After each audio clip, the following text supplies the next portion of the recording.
எல்லாமா இருக்கிற கிறிஸ்துவே உம்மை துதிக்கிறோம். எல்லாவற்றாலும் நிரப்புகிற நிறைவான உடைய சரீரமாகிய திருச்சபையில நிறைவானவருக்கு முன்பாக நிற்க நீர் கொடுத்த கிருபைக்கா ஸ்தோத்திரம். நிறைவானவர் வரும்பொழுது குறைவுகள் ஒளிந்து போகும். என்றென்றைக்கும் எங்களோடு இருக்கிற ஆவியானவரே உமக்கு ஸ்தோத்திரம். திரியேக தேவனுடைய பிரசன்னத்தில் இந்த ஆராதனை அர்ப்பணிக்கிறோம். ஆரம்பம் முதல் நிறைவு மட்டும் நீர் நடத்தும் எங்களுடைய நினைவுகளை பார்க்கலாம். நம்முடைய நினைவுகள் மேலானவைகள். நம்முடைய நினைவின்படியே அருள் செய்யும். இஸ்ரவேலிலே மகிழ்ச்சி உண்டாயிற்று என்று வாசிக்கிறோம். நெகேமியா சொன்னபடி இந்த கர்த்தர் உண்டு பண்ணின நாள் இதிலே கலிகூர்ந்து மகிழ கடவுள் என்ற தன்னுடைய பிரசனத்திலே வந்தார்கள். இல்லாதவர்களுக்கு பங்குகளை கொடுக்க பலப்படுத்தி அனுப்பினவர்களை பலப்படுத்துகிற கிறிஸ்துவை நம்முடைய கரத்திலே ஒப்பு கொடுக்கிறோம். வலதுகையிலே தீர்காயுசம், இடதுகையிலே செல்வத்தையும் கனத்தையும் உடையவர், பறந்து காக்கிற பச்சையை போல எருசலேமின் மேல் ஆதரவாக இருக்கிறார். நீர் தொடர்ந்து மகிமைப்படும். தடைகளை இயேசு நாமத்தில் விலகட்டும். இந்த காலை வெள்ளம் கர்த்தாவே நீர் எழுந்தருளும். சத்துருக்களின் வலமெல்லாம் சிதற பண்ணுங்க. உம்மை பகைக்கிறவர்கள் இந்த காலை வெள்ள உமக்கு முன்பாக ஓடச் செய்கிறார்கள். உம்முடைய வல்லமை விளங்கும் பெட்டியுடன் இந்த காலை வெள்ள நீர் எங்கள் மத்தியில் எழுந்தருளும். தேவரீர் உம்முடைய வல்லமை விளங்கும் பெட்டியுடன் உம்முடைய தாம்பர ஸ்தலத்தில் திருச்சபையில நீர் பிரசன்னமாகும் பொழுது ஆசாரியர்களுக்கு ரட்சிப்பு உண்டு என்று சொன்னீர். உடைய பரிசுத்தவான்களுக்கு நன்மை உண்டு, மகிழ்ச்சி உண்டு என்று சொன்னீர். நீர் தருகிற ரட்சிப்பும் விடுதலையும் நன்மை மகிழ்ச்சியும் உண்டாகட்டும். இயேசுவின் நாமத்தில் பிதாவே, ஆமென் ஆமென். அல்லேலூயா. ஆண்டவர் மகிமைப்படுவாராக. சங்கீதபதியை வாசிக்கலாம். 92ஆம் சங்கீதம் எடுத்துக்கலாம். முதல் வசனம் நான் வாசிக்கிறேன், நீங்கள் 2ஆம் வசனம் வாசிக்கலாம். பக்கம் 729. 92ஆம் சங்கீதம். கர்த்தரை துதிப்பதும் உன்னதமானவரே உமது நாமத்தை கீர்த்தனம் பண்ணுவதும் 10 நரம்பு வீணையினாலும் தம்புருவினாலும் தியானத்தோடு வாசிக்கும் சுரமண்டலத்தினாலும் காலையிலே உமது கிருபையையும் இரவிலே உமது சத்தியத்தையும் அறிவிப்பதும் நலமாயிருக்கும். கர்த்தாவே, உமது செய்கைகளால் என்னை மகிழ்ச்சியாக்கினீர். உமது கரத்தின் கிரியைகளின் நிமித்தம் ஆனந்த சத்தமிடுவேன். கர்த்தாவே, உமது கிரியைகள் எவ்வளவு மகத்துவமானவைகள், உமது யோசனைகள் மகா ஆழமானவைகள். மிருக குணமுள்ள மனுஷன் அதை அறியான், மூடன் அதை உணரான். துன்மார்க்கர் புல்லை போலவே தலைத்து அக்கிரமக்காரர் யாவரும் செழிக்கும் போது அது அவர்கள் என்றென்றைக்கும் அழிந்து போவதற்கு ஏதுவாகும். கர்த்தாவே, நீர் என்றென்றைக்கும் உன்னதமானவராய் இருக்கிறீர். கர்த்தாவே, உமது சத்துருக்கள் அழிவார்கள், உமது சத்துருக்கள் அழிந்தே போவார்கள். சகல அக்கிரமக்காரரும் சிதறுண்டு போவார்கள். என் கொம்பை காண்டாமிருகத்தின் கொம்பை போல உயர்த்துவீர். புது எண்ணெயால் அபிஷேகம் பண்ணப்படுகிறேன். என் சத்துருக்களுக்கு நேரிடுவதை என் கண் காணும். எனக்கு விரோதமாய் எழும்புகிற துன்மார்க்கருக்கு நேரிடுவதை என் காது கேட்கும். நீதிமான் பனையை போல் செழித்து லீபனோனில் உள்ள கேதுருவை போல் வளருவான். கர்த்தருடைய ஆலயத்திலே நாட்டப்பட்டவர்கள் எங்கள் தேவனுடைய பிரகாரங்களில் செழித்திருப்பார்கள். கர்த்தர் உத்தமர் என்றும் என் கண்மலையாகிய அவரிடத்தில் அநீதி இல்லை என்றும் விளங்க பண்ணும்படி அவர்கள் முதிர் வயதிலும் கனி தந்து புஷ்டியும் பசுமையுமாய் இருப்பார்கள். அல்லேலூயா. ஹல்லேலூயா. ஆண்டவர் மகிமைப்படுவாராக. தாவீது சொல்றாரு, கர்த்தாவே 4ஆம் வசனத்துல உமது செய்கைகளால் என்னை மகிழ்ச்சி ஆக்கினீர். அல்லேலூயா. ஆண்டவருடைய செயல்கள் அதிசயமானது. ஆமென். அவருடைய செயல்கள்னால் இந்த காலை வேளை உங்களை மகிழ்ச்சி ஆக்குவாராக. உமது கரத்தின் கிரியைகள் நிமித்தம் ஆனந்த சத்தம் விடுவேன். உம்முடைய கரத்தின் கிரியையாகிய விரல்களின் கிரியையாகிய வானத்தை நோக்கி பார்க்கும்போது பக்தர் சொல்றாங்க பாருங்களேன், அல்லேலூயா. கீழே இல்லை, அங்கே என்ன இருக்கு, அவர் என்ன செஞ்சாரு அதை பார்த்து ஸ்தோத்திரம் பண்ணுவேன். அப்படி துதிக்கும் போது தான் இங்கே ஆட்டோமேட்டிக்காக வருது. 11ஆம் வசனத்தை என் கொம்பை காண்டாமிருகத்தின் கொம்பை போல அல்லேலூயா உயர்த்துவீர். புது எண்ணெயால் அபிஷேகம் பண்ணப்படுகிறேன். அல்லேலூயா. சந்தோஷமா உம்முடைய கரத்தின் கிரியைகளாகிய எங்களை நெகிழ விடாத தேவனே நான் இன்னும் துதிப்பேன். இப்படி நம்ம துதிக்க ஆட்டோமேட்டிக்கா பனையை போல செழிக்க பண்ணி லீபனோன்ல கேதுரை போல வளர பண்ணி ஆண்டவருடைய ஆலய பிரகாரங்களில் நாட்டப்பட்டு கீழே வேர்பற்றி மேலே கனி கொடுப்பாங்க. ரகசியம் எவ்வளவு ரூட் கர்த்தருக்குள்ள போதா அவுட்புட் நல்லா கர்த்தர் பிரகாசிக்க பண்ணுவாராக, அந்த பலனை தருவாராக. அதற்கு என்ன ரிவார்ட் கொடுக்குறாருன்னா, அவர் உத்தமர், அவரிடத்தில் அநீதி இல்லை என்பதை விளங்க பண்ணப்படினா முதிர் வயதில் அவருக்காக கனிதர வச்சு புஷ்டியா பசுமையா வைப்பார். அல்லேலூயா. அதனால ஸ்தோத்திரம் பண்ண போகிறோம். ஸ்தோத்திரம் பண்ணுகிறவன் என்னை மகிமைப்படுத்துகிறான். என்னை மகிமைப்படுத்துகிற எந்த ஸ்தானத்திலும் அவர் உங்களை ஆசீர்வதிப்பார். அல்ல கரங்களை தட்டி ஆண்டவரை பார்த்து ஸ்தோத்திரம் துதி பாத்திர உம்மை என்றும் என்று துதித்திடுவேன்.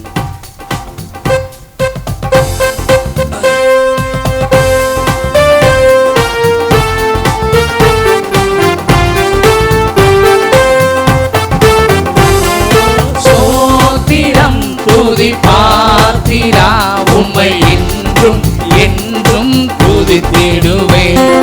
ஸ்தோத்திரம் துதி பாத்திரா உம்மை என்றும் என்றும் துதித்திடுவேன். பார்த்தீரே என்னை கருத்தாக, வலுவாமல் என்னை உமக்காக பாதுகாத்தவர். பார்த்தீரே என்னை கருத்தாக, வலுவாமல் என்னை உமக்காக எழுந்தீர், என்னையும் உமக்காக எழுந்தீர், என்னையும் உமக்காக கொடுத்தீர், உம்மையும் எனக்காக கொடுத்தீர், உம்மையும் எனக்காக. ஸ்தோத்திரம் துதி பாத்திரா உம்மை என்றும் என்றும் துதித்திடுவேன். ஸ்தோத்திரம் துதி பாத்திரா உம்மை என்றும் என்றும் துதித்திடுவேன். வல்லவான ஞான வினோதா துதியே துதியே துதித்திடுவேன். வல்லவான ஞான வினோதா துதியே துதியே துதித்திடுவேன். எல்லா குறையும் தீர்த்தீரே, கொல்லை யாவும் தொலைத்தீரே. எல்லா குறையும் தீர்த்தீரே, கொல்லை யாவும் தொலைத்தீரே. அல்லல் யாவும் அருள்தீரே, அல்லல் யாவும் அருள்தீரே. அலையும் எனையும் மீட்டீரே, அலையும் எனையும் மீட்டீர். ஓ ஸ்தோத்திரம் துதி பாத்திரா உம்மை என்றும் என்றும் துதித்திடுவேன். ஸ்தோத்திரம் துதி பாத்திரா உம்மை என்றும் என்றும் துதித்திடுவேன். நம்பினோரை காக்கும் தேவா துதியே துதியே உம்மை உறுதியாய் பற்றிக் கொள்கிறோம். நம்பினோரை காக்கும் தேவா துதியே துதியே துதித்திடுவே. அம்புவியாவையும் படைத்தீரே, அம்பரா உந்தன் வாக்காலே. ஹல்லேலூயா. அம்புவியாவும் படைத்தீரே, அம்பரா உந்தன் வாக்காலே. எம்பரா எல்லாம் நீதீரே, எம்பரா எல்லாம் நீதீரே. நம்பினோர் குந்தன் தயவாலே, நம்பினோர் குந்தன் தயவாலே. ஸ்தோத்திரம் துதி பாத்திரா உம்மை என்றும் என்றும் துதித்திடுவேன். ஸ்தோத்திரம் துதி பாத்திரா உம்மை என்றும் என்றும் துதித்திடுவேன். கண்ணின் மணி போல் காத்தீரே எம்மை துதியே துதியே.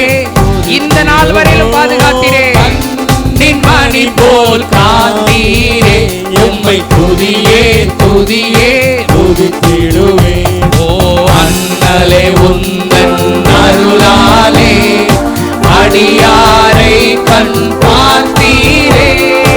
அண்ணலே உந்தன் அருளாலே அடியாரை கண் பார்த்தீரே. மன்னாயமக்கும் நீதானே, மன்னாயமக்கும் நீதானே. என்னாலும்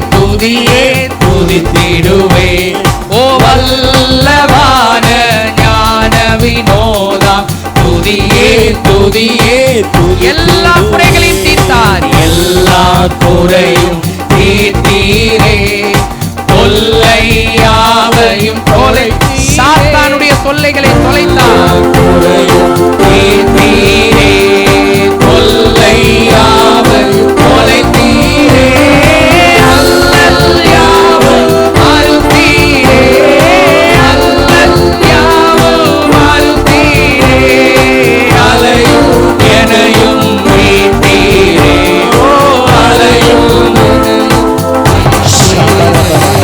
சோதிரம் துதிப்பாத்திரா, உம்மை என்றும் என்றும் துதித்திடுவே.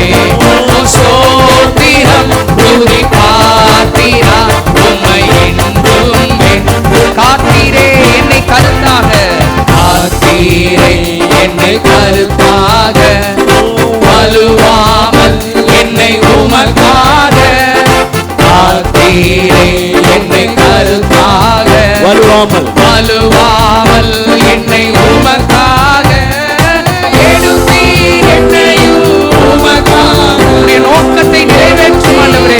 Let your will be done. கொடுத்தீர் உம்மையும் எனக்காக, கொடுத்தீர் உம்மையும் எனக்காக, ஸ்தோத்திரம் துதிப்பாத்திரா, உம்மை என்றும் என்றும் துதித்திடுவோம். ஸ்தோத்திரம் துதிப்பாத்திரா, உம்மை என்றும் என்றும் ஸ்தோத்திரம் துதிப்பாத்திரா, உம்மை என்றும் என்றும் ஸ்தோத்திரம் துதிப்பாத்திரா, உம்மை என்றும் என்றும் துதித்திடுவேன், உம்மை என்றும் என்றும் துதித்திடுவேன், உம்மை என்றும் என்றும் துதித்திடுவேன். அல்லேலூயா. எல்லா கரங்களை தட்டி ஆண்டவருக்கு நன்றி செலுத்தும். அலையும் என்னையும் மீட்டீரே, என் ஜனங்கள் முன் போல இனி அலையாமலும் பிடிச்சிக்கணும். அதை நியாயக்கேட்டின் மக்களால் இனி சிறுமைப்படாமலும், முன்போலவும் இருக்கக்கூடாது, இனின்ற பேச்சை இருக்கக்கூடாது. அப்போ என்னதான் செய்யறது? நியாயக்கேட்டின் மக்களால் சிறுமைப்படாமலும் இருக்கும்படிக்கு நிலையான வாசஸ்தலில் தளத்தில் அவர்களை நாட்டினேன். நிலையான நகரம் அங்கே இருக்குது, அதுக்கு முன்னாடி இங்கே நிலையாக வச்சுட்டு தான் மேலே கூட்டிகிட்டு போவேன். அல்லேலூயா. இருதயம் நல்ல மகிழ்ச்சியாக இருக்குதா? abundance of heart mouth speaks. இங்கே உள்ளார நிறையா இருந்தால் நல்லா துதிக்கலாம், பாடலாம். ஆண்டவரை நிரப்புங்க. இங்கே எதை நிரப்பணும்? இருதயத்தை. என் இருதயம் தாவீது சொல்கிறார், நல்ல விசேஷத்தினால் பொங்குகிறது. அதனால தான் வனாந்தரத்துலேயும் கூட இருந்தார், அரண்மனையிலையும் கூட இருந்தார், ஆடு மேய்ச்சப்பையும் கூட இருந்தார். எங்கே போனாலும் தாவீது போன இடத்துலாம் கர்த்தர் அவனை காப்பாற்றினார். இருதயத்தின் விருப்பங்களை அருள் செய்கிற தேவன். கர்த்தரிடத்தில் மன மகிழ்ச்சியாயிரு, அப்பொழுது உன் இருதயத்தின் வேண்டுதல்களை உனக்கு அருள் செய்வார். என் இருதயம் நல்ல விசேஷத்தினால் ஆண்டவரே பொங்குது, பொங்கட்டு ராஜா அந்த காலை வேளை. அல்லேலூயா. தாவீது சொல்ற, நாவு விரைவாய் எழுதுகிறவனுடைய எழுத்தாணி. துதினால கடற்கடை சோதனை பண்ணிக்கிட்டே இருக்கணும், பாடினா பாடிக்கிட்டே இருக்கணும். My tongue is the pen of a ready writer. ஒருத்தர் எழுதுறதுக்கு ரெடியாக இருக்கணும், அவன்கிட்ட பேனா கொடுத்தா தான் பேனா எழுதுவான். அவன்கிட்ட பேனா கொடுத்து என்ன செய்யறது? ஆக இந்த காலையில் நான் இன்னும் துதிப்பேன். I will praise him more. என் இருதயம் நல்ல விசேஷத்தினால் பொங்குகிறது ராஜா. நல்ல கரங்களை தட்டி ஆண்டவருக்கு. ஜீசஸ்.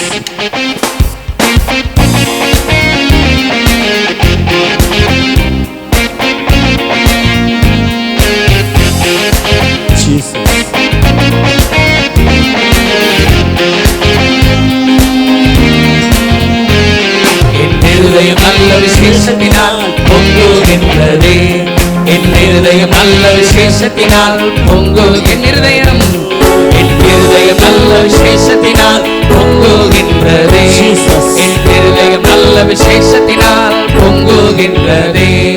ஆமென் ஆமென் அல்லேலூயா. ஆமென் ஆமென் அல்லேலூயா. ஆமென் ஆமென் அல்லேலூயா. ஆமென் ஆமென் அல்லேலூயா. என் இருதயம் நல்ல விசேஷத்தினால் பொங்குகின்றதே. என் இருதயம் நல்ல விசேஷத்தினால் என் இருதயம் நல்ல விசேஷத்தினால் பொங்குகின்றதே. என் இருதயம் நல்ல விசேஷத்தினால். ஆமென் ஆமென் ஆமென் அல்லேலூயா. ஆமென்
இயேசு ஜெயித்தாரே. நானும் அதே செய்வேன். வார்த்தையினால் சாத்தானை நானும் ஜெயிப்பேனே. அந்த வார்த்தையினால் சாத்தானை நானும் வார்த்தையினால் சத்துருவை இயேசு ஜெயித்தாரே.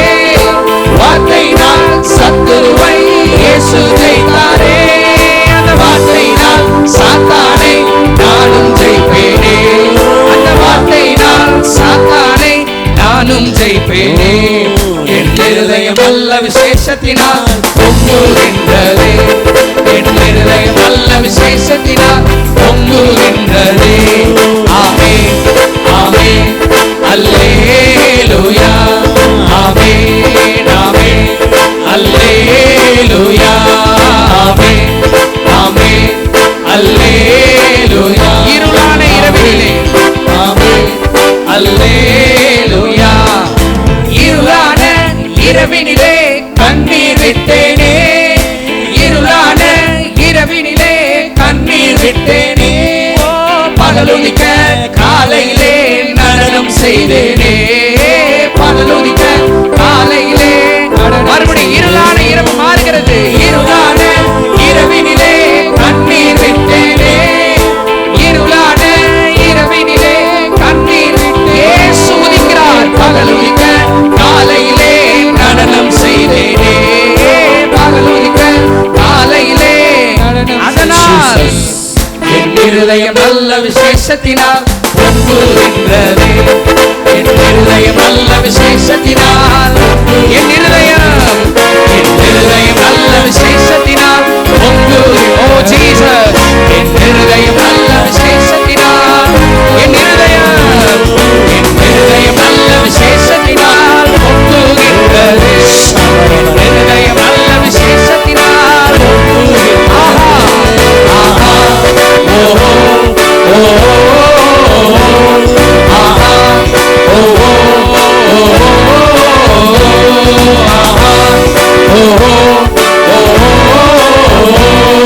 ஆஹா ஓஹோ கடைசியாய் என் இருதயம் நல்ல விசேஷத்தினால் பொங்குகின்றது.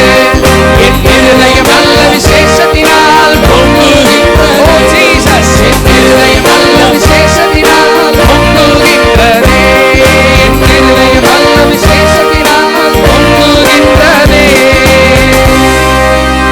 ஹalleluya. எல்லா கரங்களை தட்டி ஆண்டவருக்கு நன்றி சொல்லுங்க. ஹalleluya. ஆமென். தாவீதை என் இருதயத்திற்கு ஏற்றவனாக. ஹalleluya. அதனால தான் தாவீதுக்கு கிருபை, வாக்குத்தத்தங்கள், அபிஷேகம் அதெல்லாம் தொடர்ந்து கொண்டே இருக்கு இன்றைக்கு வரைக்கும். ஹalleluya. ஹalleluya. ஆண்டவரை துதிக்க போகிறோம். எத்தனை பேருக்கு இருதயம் சந்தோஷமா இருக்குது? ஆமென். அதான் சொன்னாரு, ஆண்டவரே கோலும் கையுமாக. யோர்தானே. என் ஆரம்பம் அப்படிதான் இருந்தது, என் கோலும் கையுமா தான் இருந்தது. ஆனாலும் 2 பரிவாரங்கள் உடையவனாய் ஆக்கினீர். ஹalleluya. அப்படி சொல்லி கர்த்தரை துதித்தார். ஹalleluya. அதனாலதான் சந்ததி பலத்திருந்தது. அடிமையாக கொண்டு போகப்பட்டாலும் அரியணையில் வீட்டச் செய்து. ஆமென். அதை பார்க்க போறப்ப கூட சொல்றாரு, வண்டியெல்லாம் வந்தோடனே ரொம்ப சந்தோஷம், ப்ரமோஷன் வந்துருச்சு, உயர்வு வந்துருச்சு, எல்லாம் வீடாக கட்டிட்டு அதை கட்டிட்டு எல்லாம் இருந்தாலும் பேர் சபாவுக்கு வண்டியை விடு, மிஸ்பாவுக்கு வண்டியை விடு, இங்க உள்ளவங்களுக்கு அங்க போய் முதல்ல உளுந்தா இருப்பார். அதனாலதான் அங்க நிமிர்ந்து நின்று அறிக்கை. எத்தனை பேர் சந்தோஷம்? பணிந்து கொள்ள ஆண்டவர் மகிமைப்படுவார். இந்த காலையிலே அவருடைய கிருபை நமக்கு அளவில்லாமல் ஊற்றுவார். உங்கள் ஒவ்வொருவரையும் கர்த்தர் தெரிந்தெடுத்திருக்கிறார். இந்த காலை வேளையிலே அவருடைய நாமத்தை துதிக்கும் முதடுகளின் கனியாகிய ஸ்தோத்திர பலியை எப்போதும் அவர் மூலமாய் தேவனுக்கு செலுத்த கடவுன்ற எல்லாம் 2 கரங்களையும் அநேகருக்கு கிடைக்காத பாக்கியம், அநேகருக்கு ரட்சிப்பு மாத்திரம், அநேக சபை யாராலும் பங்கு பெற முடியாமல் இருக்கிறது, அநேகர் ஆண்டவருடைய வார்த்தையை கேட்க முடியாமல், அநேகர் இயேசுவை தொடர்ந்து பின்பற்ற முடியாத சில நெருக்கடிகள், எத்தனை எதிர்மறையான சூழ்நிலை நீரின் மீது கண்ணோக்கமாய் எங்களை விட்டு விலகவில்லை, எங்களை கைவிடவில்லை. வானத்து மன்னாவினால் இஸ்ரவேல் ஜனங்களை புரட்சி வார்த்தையினால் எங்களை பலப்படுத்துவார். நல்ல எபினேசர், யெகோவா ஈரே, யெகோவா நீசி ஜெயத்தை தருகிறவர். தோல்வியை ஜெயமாக மாற்றுகிறார். தோல்வி கண்ணீரின் பள்ளத்தாக்காய் இருந்தாலும் ஒரு களி கூறுதல் ஆயத்தம் பண்ணப்பட்டிருக்கிறது. உங்களுடைய கண்ணீர் எல்லாம் அவருடைய தூரத்தில் கணக்கில் அல்லவோ இருக்கிறது. ஆனந்த கலிப்பு வருகிறது. ஹல்பல் பாசு ரணமன விண்ணப்பம். யோசேப்பின் நிமித்தம், யோசேப்பின் நிமித்தம் இஸ்ரவேல் ஆறுதல் இல்லாமல் இருந்த பொழுது, ஆனால் அந்த கண்ணீரை கர்த்தர் கணக்கிலே வைத்திருந்தார். இரண்டத்தனையான பலன் அல்பல் பாத்துர மிகுந்த பரிவாரங்கள் வந்து கர்த்தர் மகிழ்ச்சியாக நம்மை ஜெயத்தை தருகிறார். கிறிஸ்துவின் நாமத்தின் நிமித்தம் ஆண்டவரே உமக்கு நன்றி. எல்லாரும் சொல்லுங்க, நீங்களே அவருடைய நாமத்தை சொல்லு. ஒவ்வொருவரும் அவருடைய நாமத்தை, சிறியோர் மற்றும் பெரியோர் வரை கர்த்தருடைய ஜனங்கள் அவரை துதிப்பதற்கு சோத்திரம் கோத்திரமாக ஆலயத்திற்கு போகிற காலை வேளை ஆண்டவரே நன்றியோடு துதிக்கிறோம். பிரசன்னத்துக்கு எங்களை அழைத்து வந்தவரே ஸ்தோத்திரம். நோக்கி பார்க்கிற எங்களை பிரகாசிக்க பண்ணுகிறவரே ஸ்தோத்திரம். தேவரீர் உம்முடைய முகத்தின் ஒளியை, தேவரீர் உம்முடைய முகத்தின் ஒளியை எங்கள் மீது பிரகாசிக்க பண்ணி எங்களுக்கு இறங்கி எங்களை ஆசீர்வதியும். ஆலயத்திலே வந்து அவரை நோக்கி பார்க்கும் பொழுது அவருடைய முகத்தின் ஒளி வீசுகிறது. அவருடைய இரக்கங்கள் கடந்து வருகிறது. அவருடைய ஆசீர்வாதங்கள் கடந்து வருகிறது. மோசே தீவிரமாக ஓடி தரை மட்டும் குனிந்து கொண்டார். ஆண்டவரை பணிந்து கொண்டார். ஆபிரகாம் திரியக தேவன் கூடாரத்துக்கு வந்தவுடன் செய்த முதல் காரியம் எதிர்கொண்டு ஓடி தரை மட்டும் பணிந்து கொண்டார். ஆனால் நல்ல வாக்கு தத்தங்கள் வந்தது. அவரே நமக்கு வார்த்தையா இருக்கிறார். காலை வெள்ள அவருடைய பிரசன்னத்தில் நம்மை அர்ப்பணிக்க போகிறோம். உங்கள் சரீரங்களை பரிசுத்தமும் தேவனுக்கு பிரியமான ஜீவ பலியாக ஒப்பு கொடுக்க வேண்டும் என்று தேவனுடைய இறக்கங்களை முன்னிட்டு அதை வேண்டிக் கொண்டுகளேன் என்று பவுல் திருச்சபை எழுதினார். இந்த காலையில் ஒரே இறக்கங்களுக்கான ஸ்தோத்திரம். பலிபீடத்தில் இந்த காலையில் என்னை ஒப்பு கொடுக்கிறேன் ராஜா. ஆண்டவருடன் நம்மை தாழ்த்தி அவரை ஆராதிக்க போகிறோம். முடிந்தவர்கள் முழங்காற்படியிட்டு நிறைய என்னை ஒப்பு கொடுக்கிறேன் ராஜா. உம்முடைய பிரசன்னங்களை மூடட்டும்.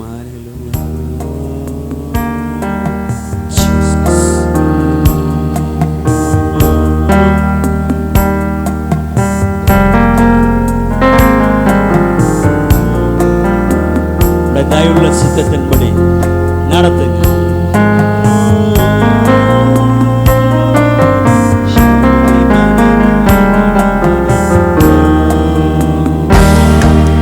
பலிபீடத்தில் என்னை பரனே படைக்கின்றேனே இந்த வேளை. அடியேனை திரு சித்தம் போல விருப்பத்தின்படி ஆண்டு நடத்திடுமே. அடியேனை திரு சித்தம் போல ஆண்டு நடத்திடுமே.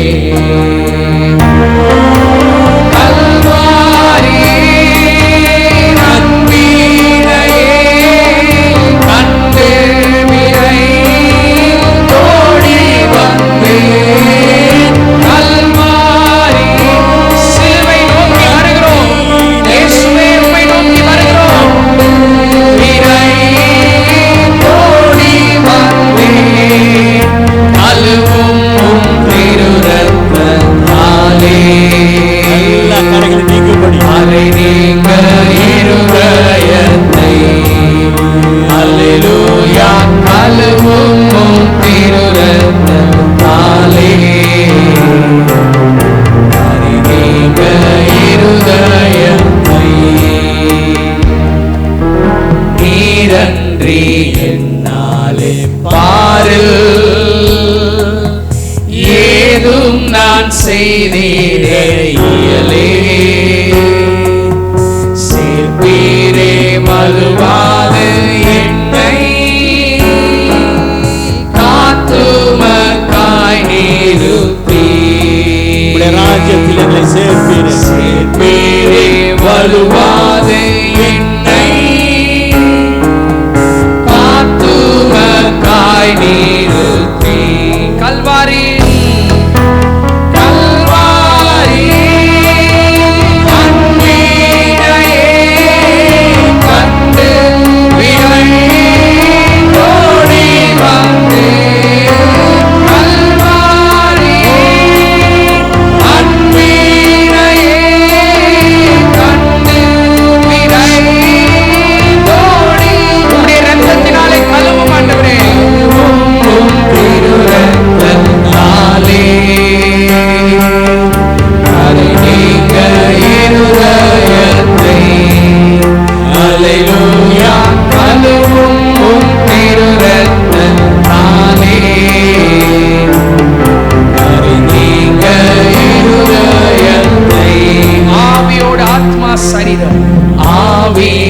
என்னோடாத்மா சரீரம் அன்பரின் கரங்களில் அன்பரே உமக்கென்றும் தந்தேன். ஆலயமாக்கும் ஆண்டவரே, ஆலயமாக்கியே இப்போ என்னை ஆசீர்வதித்தருளும்.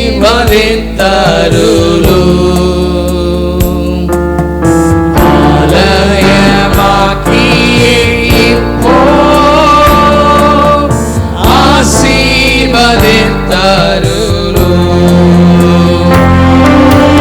கல்வாரி அன்பினையே கண்டு விரைந்தோடி வந்தேன். கல்வாரி அன்பினையே கண்டு விரைந்தோடி வந்தேன். கழுவும் திருரத்தத்தாலே அறிநீங்க இருதயத்தை. அல்லேலூயா.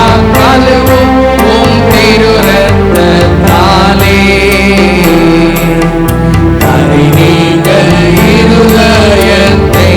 உமக்கு பிரியமில்லாத சுயமென்னில் சாம்பலாய் மாற சுத்தாவியே அனல் மூட்டு.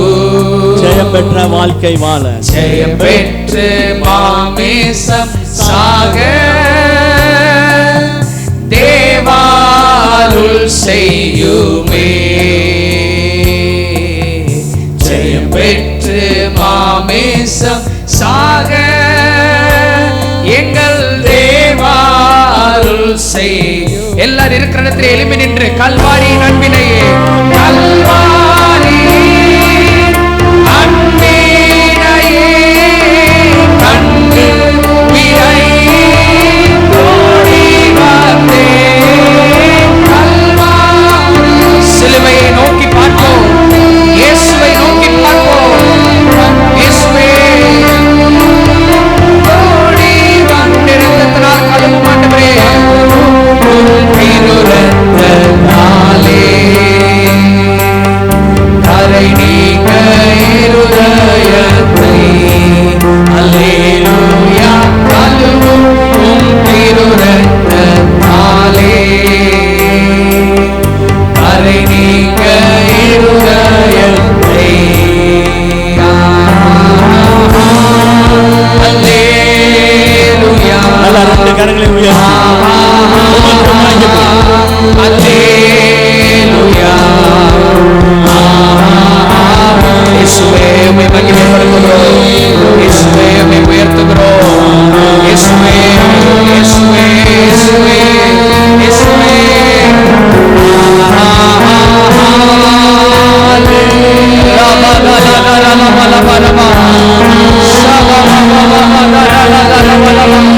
உம்மை ஆராதிக்கிறோம், உம்மை மகிமைப்படுத்துகிறோம். பாத்திரரே, பெரியவரே, சிறந்தவரே, எங்களை பாதுகாக்கிறவரே, எங்களை இரத்தத்தினாலே கழுவுகிறவரே, எங்களை வழி நடத்துகிறவரே. இயேசுவே, இயேசுவே, இயேசுவே, இயேசுவே. உம்முடைய இரத்தத்தினாலே கழுவும் ஆண்டவரே, சுயம் சாம்பலாய் மாறட்டும். இயேசுவே உம்முடைய நோக்கம் நிறைவேறட்டும்.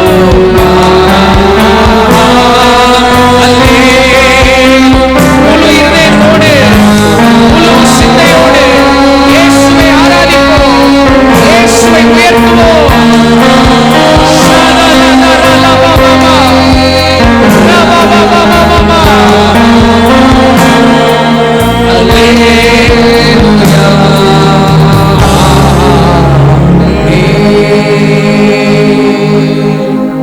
சர்வ வல்லமையுள்ள தேவனே, எங்கள் பரலோக பிதாவே, ஆசீர்வதிக்கப்பட்ட இந்த முதல் ஆராதனைக்காக உமக்கு நன்றி செலுத்துகிறோம். நாங்கள் பாடின பாடலின்படி நாங்கள் எங்களை நம்பவில்லை கர்த்தாவே, கல்வாரியின் அன்பை நம்புகிறோம். கல்வாரி சிலுவையை நோக்கி பார்க்கிறோம், நீர் சிந்தின இரத்தத்தை நோக்கி பார்க்கிறோம். ஒரு தாயை விட அதிகமாக எங்களை நேசிக்கிறீர். இந்த நாளிலே அகில உலகமே இன்டர்நேஷனல் மதர்ஸ் டே கொண்டாடுகிறது. இயேசுவே, எங்களுக்கு தாயை விட மேலாக நீர் இருக்கிறீர். எங்களை நேசிக்கிறவராய் நீர் இருக்கிறீர். நாங்கள் எங்களுக்கு தெரிந்தும் தெரியாமலும் எங்களை பாதுகாக்கிறவராய் நீர் இருக்கிறீர். அந்த கல்வாரியின் அன்பை நினைத்து பார்க்கிறோம் கர்த்தாவே. ஆராதனையிலே உம்மை ஆராதித்த ஒவ்வொருவரையும் நீர் ஆசீர்வதிப்பீராக. உம்முடைய இரத்தத்தினாலே கழுவுவீராக. உம்முடைய இரத்தத்தினாலே கழுவுவீராக. டெம்பரவரிக்காக ஆண்டவரே, தற்காலிக ஆசீர்வாதங்களுக்காக நாங்கள் வாழ்கிறவர்கள் அல்ல கர்த்தாவே. உம்மை ஃபோக்கஸ் பண்ணவர்களாக, உம்மை நோக்கி பார்க்கிறவர்களாக, உம்மை சார்ந்து கொள்ளுகிறவர்களாக வாழ எங்களுக்கு உதவி செய்யும். மீதியான வேலையை உம்முடைய கரங்களில் ஒப்பு கொடுக்கிறோம். உம்முடைய பிள்ளைகளுக்கு நீர் ஊழியம் செய்வீராக. இயேசுவின் நாமத்தில் பிதாவே, ஆமென். கரங்களை தட்டி ஆண்டவர் நன்றி செலுத்துவோம். ஆண்டவரே, எங்களோடு பேசும் உம்முடைய வார்த்தையின் வல்லமை எங்கள் வாழ்க்கையை சூழ்ந்து கொள்ளட்டும். இயேசுவின் நாமத்தில் பிதாவே, ஆமென். கரங்களை தட்டி கர்த்தருடைய வார்த்தைக்காக நாம் நன்றி சொல்லுவோம். இயேசுவே, உம்முடைய வார்த்தைக்காக ஸ்தோத்திரம். 2 ராஜாக்கள் 8:1. இந்த நாளில் எந்த தாயை பார்க்க போகிறோம்? உயிர்ப்பிக்கப்பட்ட பிள்ளையின் தாய். என்ன தாய்? உயிர்ப்பிக்கப்பட்ட பிள்ளையின் தாய். ஒரு தாயுடைய சந்தோஷத்தில் பெரிய சந்தோஷம் எது தெரியுமா? ஒரு பிள்ளையுடைய வாழ்க்கை உயிர்ப்பிக்கப்பட்ட வாழ்க்கையாக இருக்கும்போது. அல்லேலூயா. செத்த நிலைமையில் இருந்த பிள்ளை, மரித்து போன பிள்ளை, அந்த பிள்ளையை கர்த்தர் என்ன செய்தார்? உயிர்ப்பித்தார். இந்த காலை வேளையில் வந்திருக்கிற உங்களுக்கு கர்த்தர் சொல்லுகிற ஒரு வார்த்தை என்னன்னா, உங்கள் பிள்ளை ஒருவேளை ஆவிக்குரிய வாழ்க்கையிலையோ பொருளாதாரத்திலையோ எந்த காரியத்தில் மரித்த நிலைமையில் இருந்தாலும் ஆண்டவர் இந்த காலை வேளையில் உங்கள் பிள்ளைகளை உயிர்ப்பிக்கிற தேவனாய் இருக்கிறார். அல்லேலூயா. உங்கள் பிள்ளைகள் உயிர்ப்பிக்கப்படுவார்களாக. உங்கள் பிள்ளைகளுக்குள் கர்த்தருடைய ஜீவன் இறங்கும். அல்லேலூயா. ஆண்டவருடைய ஜீவனுள்ள வார்த்தைகள் உங்கள் பிள்ளைகளுக்குள்ளே வரும். நீங்கள் நினைக்கலாம், நான் சொல்கிற வார்த்தை என் பிள்ளை காதில் போகவே மாட்டேங்குது. கொஞ்சம் யோசிச்சு பாருங்கள். அந்த மரித்த அந்த ஸ்திரீயினுடைய பேர் என்ன? அந்த பிள்ளையினுடைய தாய் சுனேமியாள். அந்த சுனேமியாள் அந்த பிள்ளை படுத்திருக்கு. அந்த பிள்ளைகிட்ட என்னதாவது பேசுனா அந்த பிள்ளைக்கு காதில் கேட்டிருக்குமா? சுனேமியாளுடைய பிள்ளைக்கு காதில் கேட்டிருக்குமா? இந்த காலை வேளையில் ஒருவேளை நீங்கள் சொல்கிறது உங்கள் பிள்ளை காதில் போகவே மாட்டேங்குதுன்னு நினச்சி கவலைப்படுறீங்களா? கவலைப்படாதீங்க. ஆண்டவர் உயிர்ப்பித்து கொடுப்பார். அல்லேலூயா. உயிர்ப்பித்து கொடுப்பார். நிறைய தாய்மார்களுடைய ஒரு வேதனை என்னன்னா, நான் சொல்கிறத என் பிள்ளைங்க கேட்கவே மாட்டேங்குதுங்க. நான் சொல்கிறத கேட்கவே மாட்டேங்குதுங்க. என்ன சொன்னாலும் என் பிள்ளை கேட்க மாட்டேங்குது. எதை சொன்னாலும் எதிர்த்து இந்த கேட்க நம்ம சொல்கிறத அந்த காதில் போய் அதுங்களுக்குள்ளே கிரியை செய்ய முடியாதபடிக்கு இருக்கிற அந்த செத்த நிலைமை மாறும். அல்லேலூயா. உயிர்ப்பித்த பிள்ளையின் தாய். உங்கள் பிள்ளைகளை கர்த்தர் உயிர்ப்பிப்பார். அல்லேலூயா. அதுங்க கேட்காம இருக்கிற அந்த காரியம் நீங்கும், விலகி போகும். நீங்கள் சொல்கிறத உங்கள் பிள்ளை காது கேட்கும். இயேசுவின் நாமத்தில் அப்படியே ஆண்டவரே, ஆமேன் ஆண்டவரே, ஆமேன் ஆண்டவரே, ஆமேன் ஆண்டவரே, அப்படியே ஆண்டவரே, அப்படியே ஆண்டவரே. நான் சொல்கிறத இனிமேல் என் பிள்ளை காது கேட்கும் ஆண்டவரே. இது வரைக்கும் நான் சொன்னேன், அதுக்கு கேட்கல ஆண்டவரே. இங்கே போகாதன்னா அது கேட்கல, இங்கே போன்னா அது கேட்கல, பைபிளை படின்னா அது கேட்கல, சர்ச்சுக்கு வான்னா அது கேட்கல, இனி கேட்கும். ஏன்னா கர்த்தர் உயிர்ப்பித்த பிள்ளையின் தாயை குறித்து கர்த்தர் எங்களோடு பேசி கொண்டிருக்கிறேன். எங்கள் பிள்ளைகள் உயிர்ப்பிக்கப்படுவார்களாக. ஆமேன். இயேசுவின் நாமத்தினால உன் பிள்ளைகள் எல்லாரும் கர்த்தரால் போதிக்கப்பட்டு இருப்பார்கள். பிள்ளைகளுக்கு இந்த நாட்களில் போதனை பிடிக்காது. எல்லா பிள்ளைகளுக்குள்ள ஒரு சில பிள்ளைகளுக்கு புத்தி சொன்னாலே பிடிக்கவே பிடிக்காது. புத்தி சொன்னால் ஒரு பிள்ளைகிட்ட கேட்குறாங்க, உன் வாழ்க்கையில் நீ எப்போ ரொம்ப கோவப்பட்டிருக்கேன்னு? எங்கள் அம்மா எனக்கு அட்வைஸ் பண்ணால் எனக்கு கோவம் வரும். எங்கள் அம்மா அட்வைஸ் பண்ணால் எனக்கு கோவம் வரும். பிடிக்காது. அப்படி ஏன் பிடிக்காது அப்படின்னா, பிள்ளைகளுக்குள்ளே என்ன இல்லை?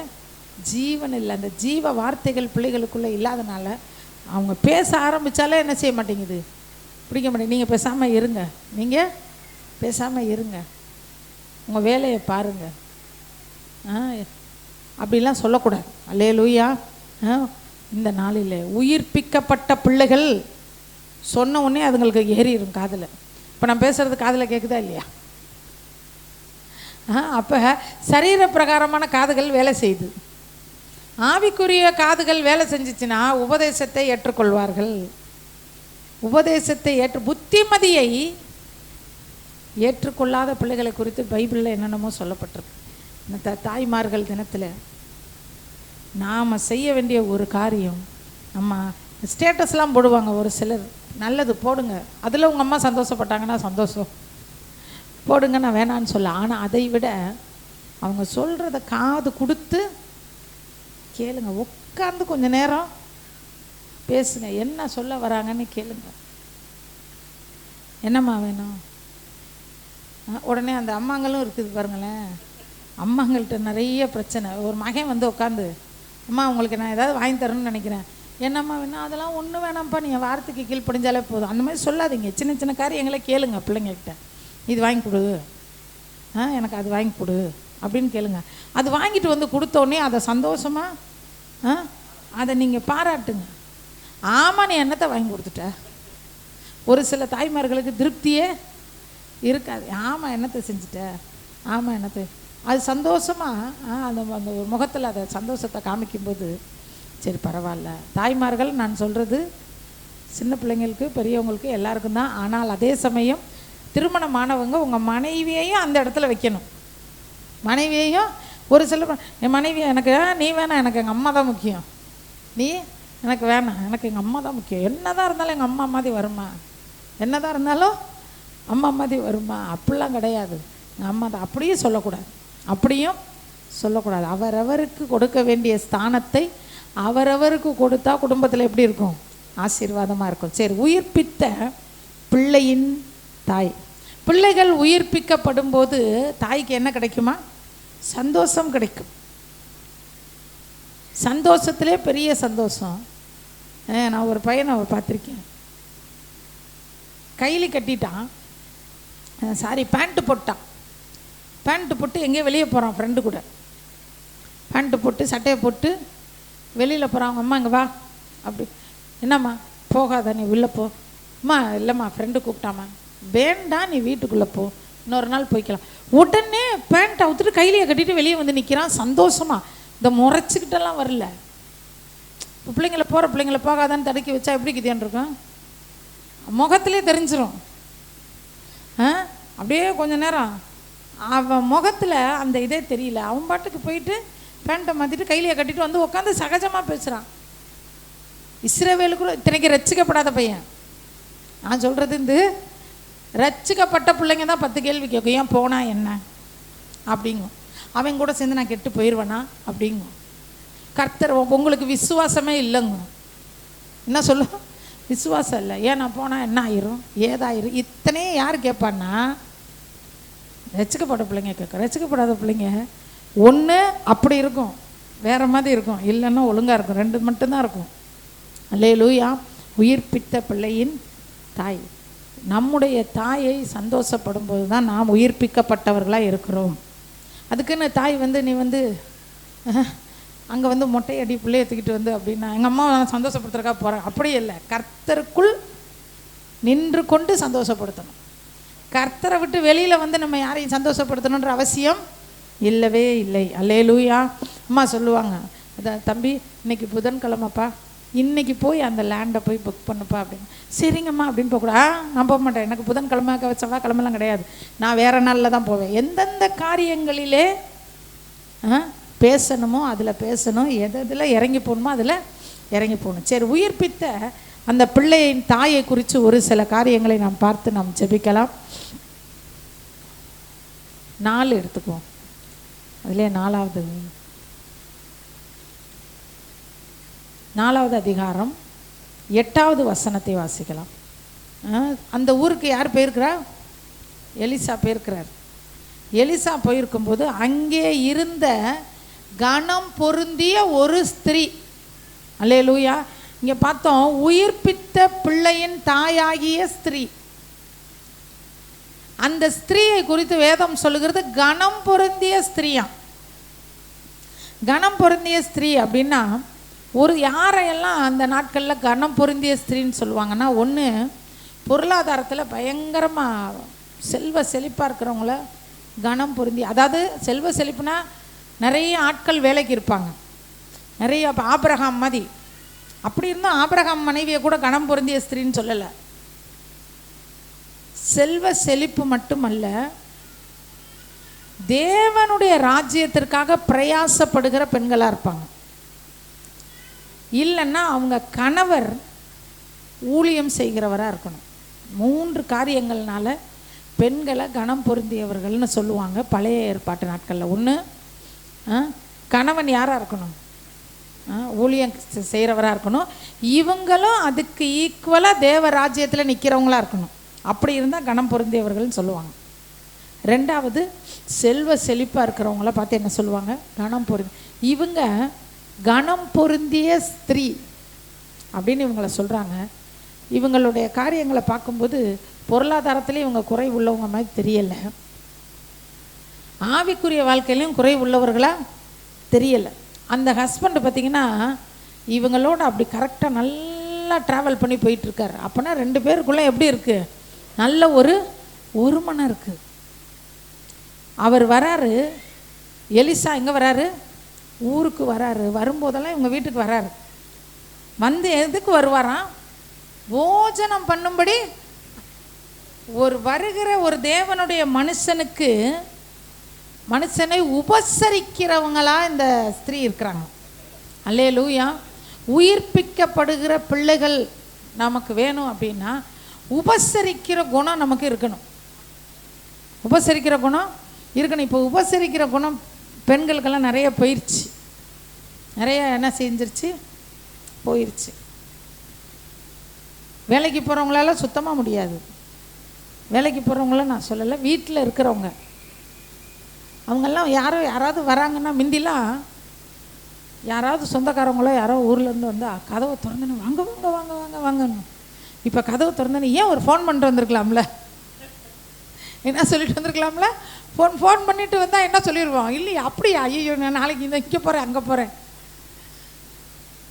ஏன் வந்துட்டு ஒரு சிலர் அவாய்ட் பண்ணுற காரணம் வந்தால் ஒரு பிரச்சனையை ஏற்படுத்திட்டு போயிடுவாங்க. அதுக்காக பயப்படுவாங்க. ஐயோ இவங்க வந்தால் என்ன நடக்கும்? பிரச்சனை நடக்கும். ஆனால் அடிப்படையில் ஒரு ஸ்திரீ அப்படின்னா உபசரிக்கிற குணம் அவங்களுக்கு இருக்கணும். உபசரிக்கிற குணம் இல்லை அப்படின்னா பிள்ளைங்க நம்மளை தான் பார்க்கும். நேற்று நானும் ஒரு சகோதரியும் பேசிகிட்டு இருந்தோம். நான் அதான் சொன்னேன், பிள்ளைங்களுக்கு நம்ம புத்தி சொல்கிறத விட பிள்ளைங்க நம்மளை பார்க்கும்போது அதுகளே கற்றுக்கிற அளவுக்கு நம்ம வாழ்க்கை இருக்கணும்.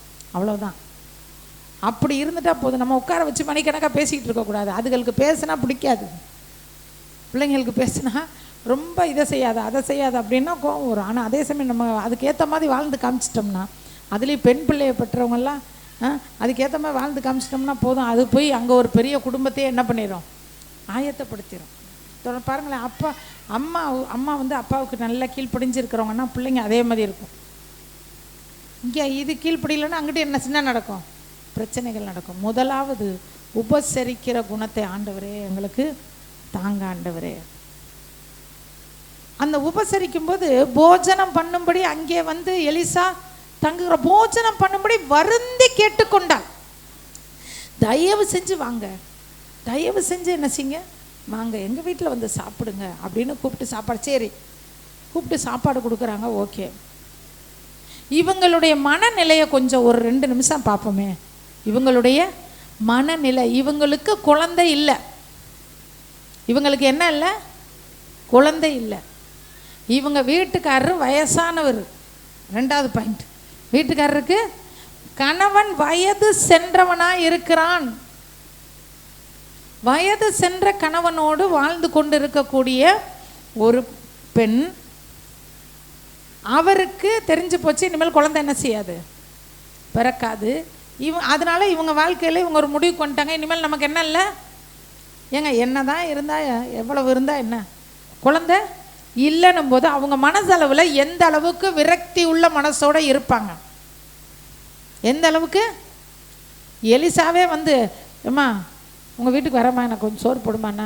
ஆமாம்மா, என்னத்தை செஞ்சு ஊழியக்காரங்களுக்கு செஞ்சு என்ன இருக்குது, எனக்கே ஒரு புள்ள இல்லை, அந்த ஆண்டவர் எனக்கு பிள்ளைய கொடுக்கறதுக்கு அவருக்கு முடியலை, நான் என்னத்தை போய் செய்கிறது. அப்போ 2வது, உயிர்ப்பிக்கப்பட்ட பிள்ளையின் தாயாய் நம்ம இருக்கணும்னா மனதளவில் திருப்தி உள்ள மனசு நமக்கு இருக்கணும். ஆசீர்வாதத்திலே மிகப்பெரிய ஆசீர்வாதம் நிறைந்த மனம். அல்லேலூயா. நேற்று ஜெபம் பண்ண ஆயத்த ஜெபத்துக்கு வந்தவர்களுக்கு தெரியும். ஆண்டவரே, நான் சிறுகணும் நீர் பெருகணும். உம்முடைய நிறைவு எனக்குள்ள வேணும். உம்முடைய திவ்ய சுபாவங்கள் எனக்கு வேணும். உம்முடைய சந்தோஷம் எனக்கு வேணும். உம்முடைய சமாதானம் எனக்கு வேணும். அவங்க மனசு திருப்தி அடைந்தவன் தான் தேன் கூட்டை மிதிக்க முடியும். மனதளவில் திருப்தி இல்லாதவன் கர்த்தருடைய ராஜ்யத்திலே அவங்களால சரிவர வாழவே முடியாது. தேவனோடு இருக்கிற உறவில் அவரோட டிராவல் பண்ண முடியாது. மனசுல என்ன இருக்கணுமா? திருப்தி இருக்கணும். அந்த திருப்தியை யார் கொடுக்க முடியும்னா தேவனுக்கு நமக்கும் இடையில இருக்கிற உறவு தான் கொடுக்க முடியும். ஒரு ரட்சிக்கப்பட்ட பிள்ளையும் இன்னொரு ரட்சிக்கப்பட்ட பிள்ளையும் சேர்ந்து கொஞ்சம் தூரம் நடந்து போனால் போதும். சும்மா ஒரு வேற தூரம் வரைக்கும் நடக்கிறோன்னு வச்சுக்கோங்களேன். நடந்து போகும்போது அவங்க வாயிலேருந்து வரக்கூடிய வார்த்தைகளை கவனித்து பார்க்கணும். வாயிலேருந்து வரக்கூடிய வார்த்தைகளை நான் நிறைய அந்த மாதிரி நோட் பண்ணியிருக்கேன். பிரசங்கம் பண்ணணுன்றக்காக நோட் பண்ணல. சாதாரணமாக இது பண்ணும்போது நான் கற்றுக்குவேன். ஓ இப்படிலாம் பேசக்கூடாது, இப்படிலாம் இருக்கக்கூடாது. போகும்போது பார்த்திங்கன்னா பேசுவாங்க, நல்லா இருப்பாங்க. இப்போ ஸ்டேட்டஸ் எப்படி இருக்கும்? சூப்பரான ஸ்டேட்டஸில் இருப்பாங்க. நல்ல பிள்ளைங்கள்லாம் நல்லா வளர்ந்துருப்பாங்க, எல்லாம் நல்லா இருக்கும். ஆனால் அவங்க கூட பேசும்போது அந்த காலத்துலலாம்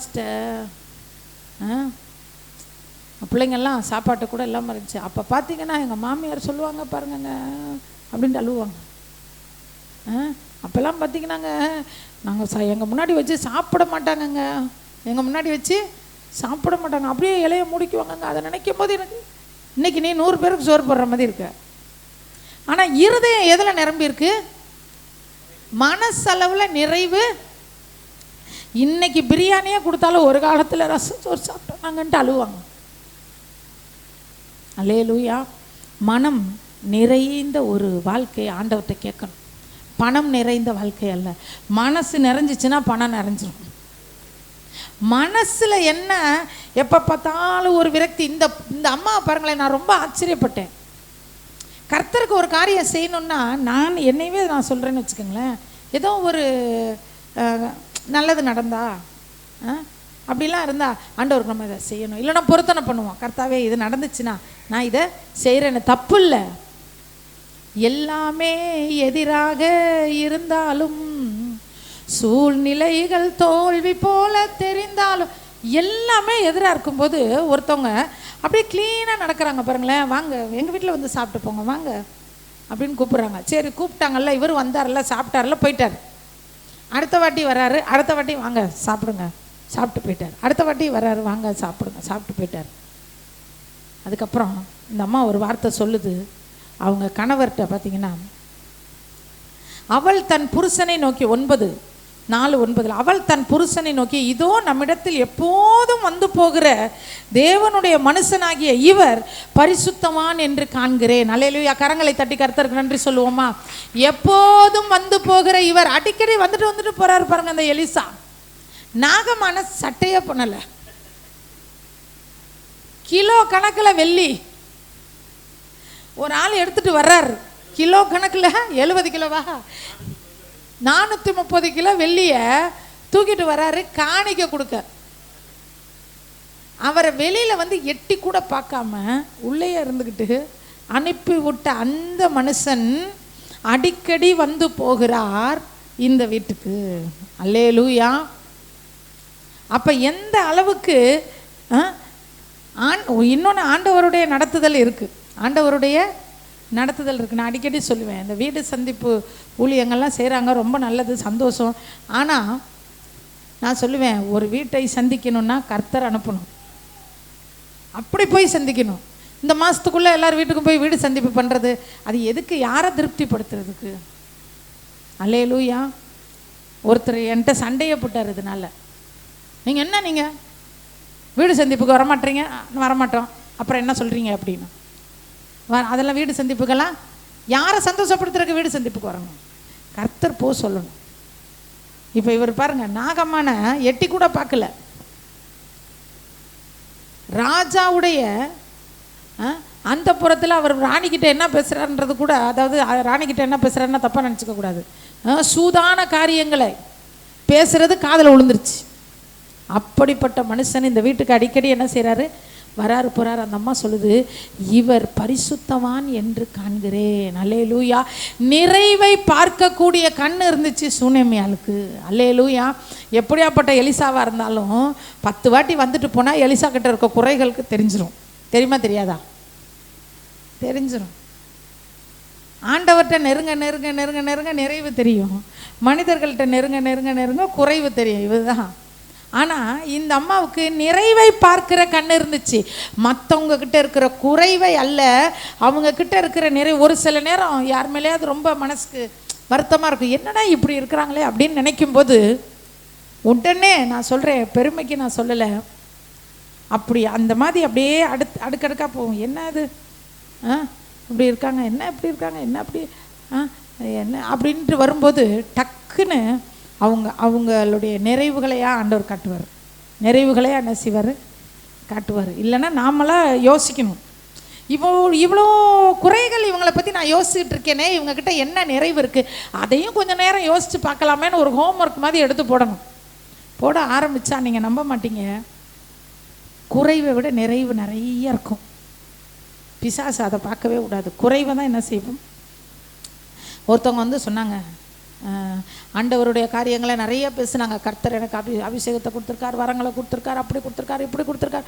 அப்போ சொன்னாங்க, எந்த ஒரு மனுஷனையும் பார்த்தா அவங்ககிட்ட இருக்க குறைய டக்குன்னு நான் கண்டுபிடிச்சிருவேங்கன்னாங்க. நான் சொன்னேன், அப்போனா உங்களுக்குள்ள ஆவியானவர் இல்லை. யார் இல்லை? ஆவியானவர். மனுஷனை பார்த்தோன்னே அவங்கள்ட்ட இருக்க குறைய நான் கண்டுபிடிச்சிருவேன். அவங்க எப்படி, அவங்க ஆவிகளை பகுத்தறிகிறதுன்றது வேற, குறைகளை மட்டுமே பார்க்க தெரியும் அப்படின்னா அது வேற விதமான ஒரு ஆவி. முதல் காரியத்தை பார்த்தோம், உபசரிக்கிற குணம் அவங்களுக்கு இருந்துச்சு. யார் வந்தாலும் வாங்க, ஒரு டம்ளர் தண்ணியாவது கொடுத்து உட்காந்து சாப்பிட்டு தண்ணி குடிச்சிட்டு போங்க, நல்லா இருக்கீங்களா, எப்படி இருக்கீங்க, நீங்கள் வந்தது ரொம்ப சந்தோஷம். பரிசுத்தவான்கள் நம் வீட்டுக்கு வந்து போவது நல்லது. அதுக்காக வராத பரிசுத்தவான்கள் மேலே கள்ளத்துக்கு அடிக்கக்கூடாது. எனக்கு தெரியும், ஒருத்தவங்க உடம்பு சரியில்லாமல் ஆஸ்பத்திரியில் இருந்தாங்க, அவங்கள போய் அந்த பாஸ்டர் பார்க்கலன்றனாலே அவங்க வேறு சபைக்கு போயிட்டாங்க. நிறைவை அப்போ அவங்களுக்கு அப்படி அந்த எண்ணம் வரும்போது, பாஸ்டர் வந்து பார்க்கல, நம்ம வேறு சர்ச்சுக்கு போயிடலான்னு யோசிக்கும்போது, அவங்கக்கிட்ட உள்ள நிறைவை அவங்களுக்கு பார்க்க தெரிஞ்சிருந்தால் அவங்க என்ன செஞ்சுருக்க மாட்டாங்க. ரெண்டாவது காரியம், நிறைவை பார்க்க. எந்த ஒரு குடும்பத்தில் அம்மா நிறைவை பார்க்க கற்றுக்கிட்டா பிள்ளைங்க நிறைவை பார்க்க கற்றுக்குவாங்க. தாயை போல் பிள்ளை. குறைவையே பார்க்கக்கூடாது.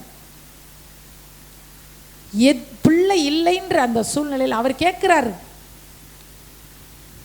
எலிசா வந்து ஆள் அனுப்பி கூப்பிட்டு விட்றாரு, போய் அவங்கள கூட்டிகிட்டு வா அப்படிங்கிறாரு. போய் கூப்பிட்டு வராங்க. அவரை எங்கே இருந்தாங்கன்னு தெரியல, மாடியில் இருந்தாருன்னு இருக்குது, இந்த அம்மா கீழே இருந்துச்சா இல்லை வேறு எங்கேயும் இருந்துச்சான்னு தெரியல.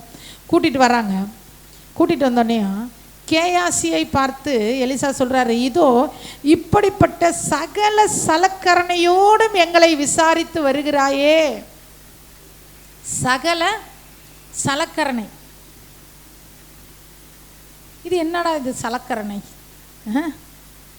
அப்படின்னு சொல்லி யோசித்தேன், இது என்னன்னு தெரியலையே அப்படின்னு பார்க்கும்போது அதுக்கு சரியான ஒரு அர்த்தம், இவ்வளவு பிரயாசப்பட்டு எங்களுக்கு பணிவிடை செய்கிறாயே.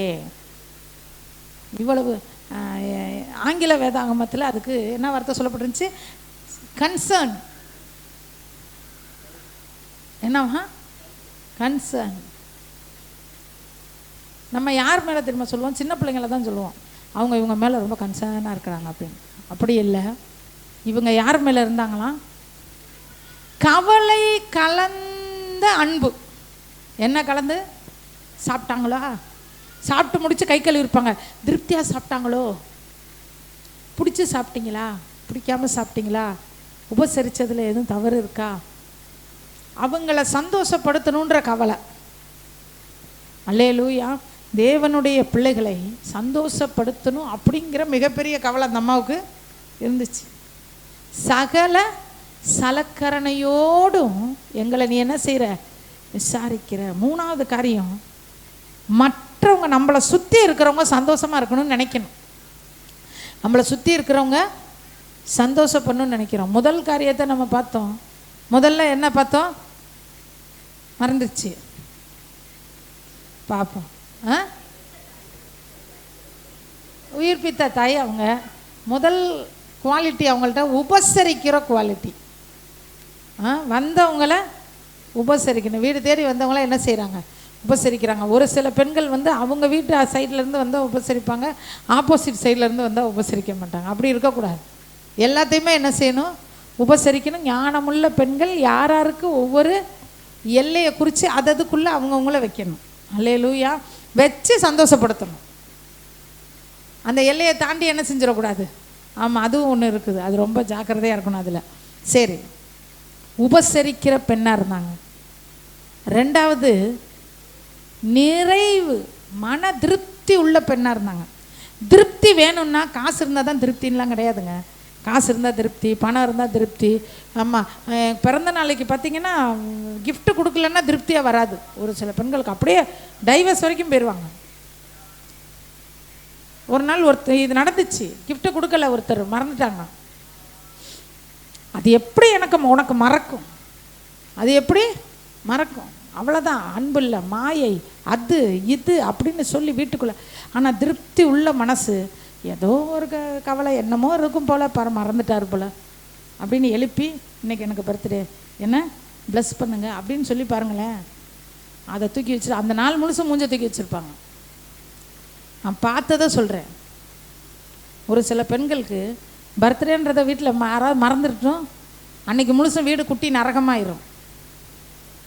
பேசாமல் அதே சமயம் எழுப்பி காலையில் எந்திரிச்சோன்னையும் இன்றைக்கி எனக்கு பர்த்டே, என்னையே ப்ளஸ் பண்ணுங்க, அல்லேலூயா. இல்லைன்னா அன்றைக்கி ஏதோ ஒரு ஸ்வீட்டு. எல்லாரும் நம்மளை நினைக்கணும், எல்லாரும் நம்மளை பற்றி யோசிக்கணும், எல்லாரும் நம்மளை விசாரிக்கணுன்ற எண்ணம் ரொம்ப கெட்ட எண்ணம். அல்லேலூயா. ஒரு சிலர் அந்த எண்ணத்தினாலேயே வாழ்க்கை முழுசும் திருப்தி இருக்காது. நான் பார்த்துருக்கேன். ஒரு மாதத்தில் பல லட்சங்களை சம்பாதிக்கிற குடும்பங்களை நான் பார்த்துருக்கேன். ஆனால் அவங்க மனசில் திருப்தியே இருக்காது. மனசில் என்ன இருக்காது? திருப்தியாக இருக்காது. ஒரு சில ஆயிரங்களை சம்பாதிக்கிறவங்க பார்த்துக்க அப்படி ஒரு திருப்தி. அதுக்காக ஆயிரங்களோடு இருங்க, லட்சங்களுக்குள் வராதிங்கன்னு சொல்லலை. லட்சங்களுக்குள்ளே வாங்க, கோடிகளுக்குள்ளே வாங்க. லட்சங்கள் கோடிகள் பெருகுகிறதை பார்க்கிலும் உங்கள் மனசில் திருப்தி பெருகணும். திருப்தி அடைந்தவன் தான் தேன் குட்டை மிதிக்க முடியும். இதெல்லாம் என்ன அப்படின்ற திருப்தி யாருக்கு கிடைக்கும்? நல்ல வயிறு நிறைய பிரியாணி சாப்பிட்ருங்க. சாப்பிட்டு முடிச்சதுக்கப்புறம் ஒரு சாம்பார் சாதம் கொண்டு வந்து ஒரு கிண்ணத்தில் கொடுக்க சாப்பிடுவோமா?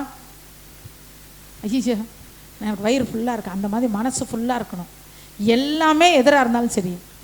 நம்மளை யாரும் விசாரிக்கலையா, உங்களை யாரும் கேட்கலையா, எப்படி இருக்குன்னு கேட்கலையா, மாத்திரை சாப்பிட்டியான்னு கேட்கலையா, ரெஸ்ட் எடுத்தியான்னு கேட்கலையா, தலைவலிக்குதான்னு கேட்கலையா, நான் திருப்தியாக இருக்கேன். ஏன்னா என்னை விசாரிக்கிற கர்த்தர்க்கா நான் விசாரிக்கிறேன்.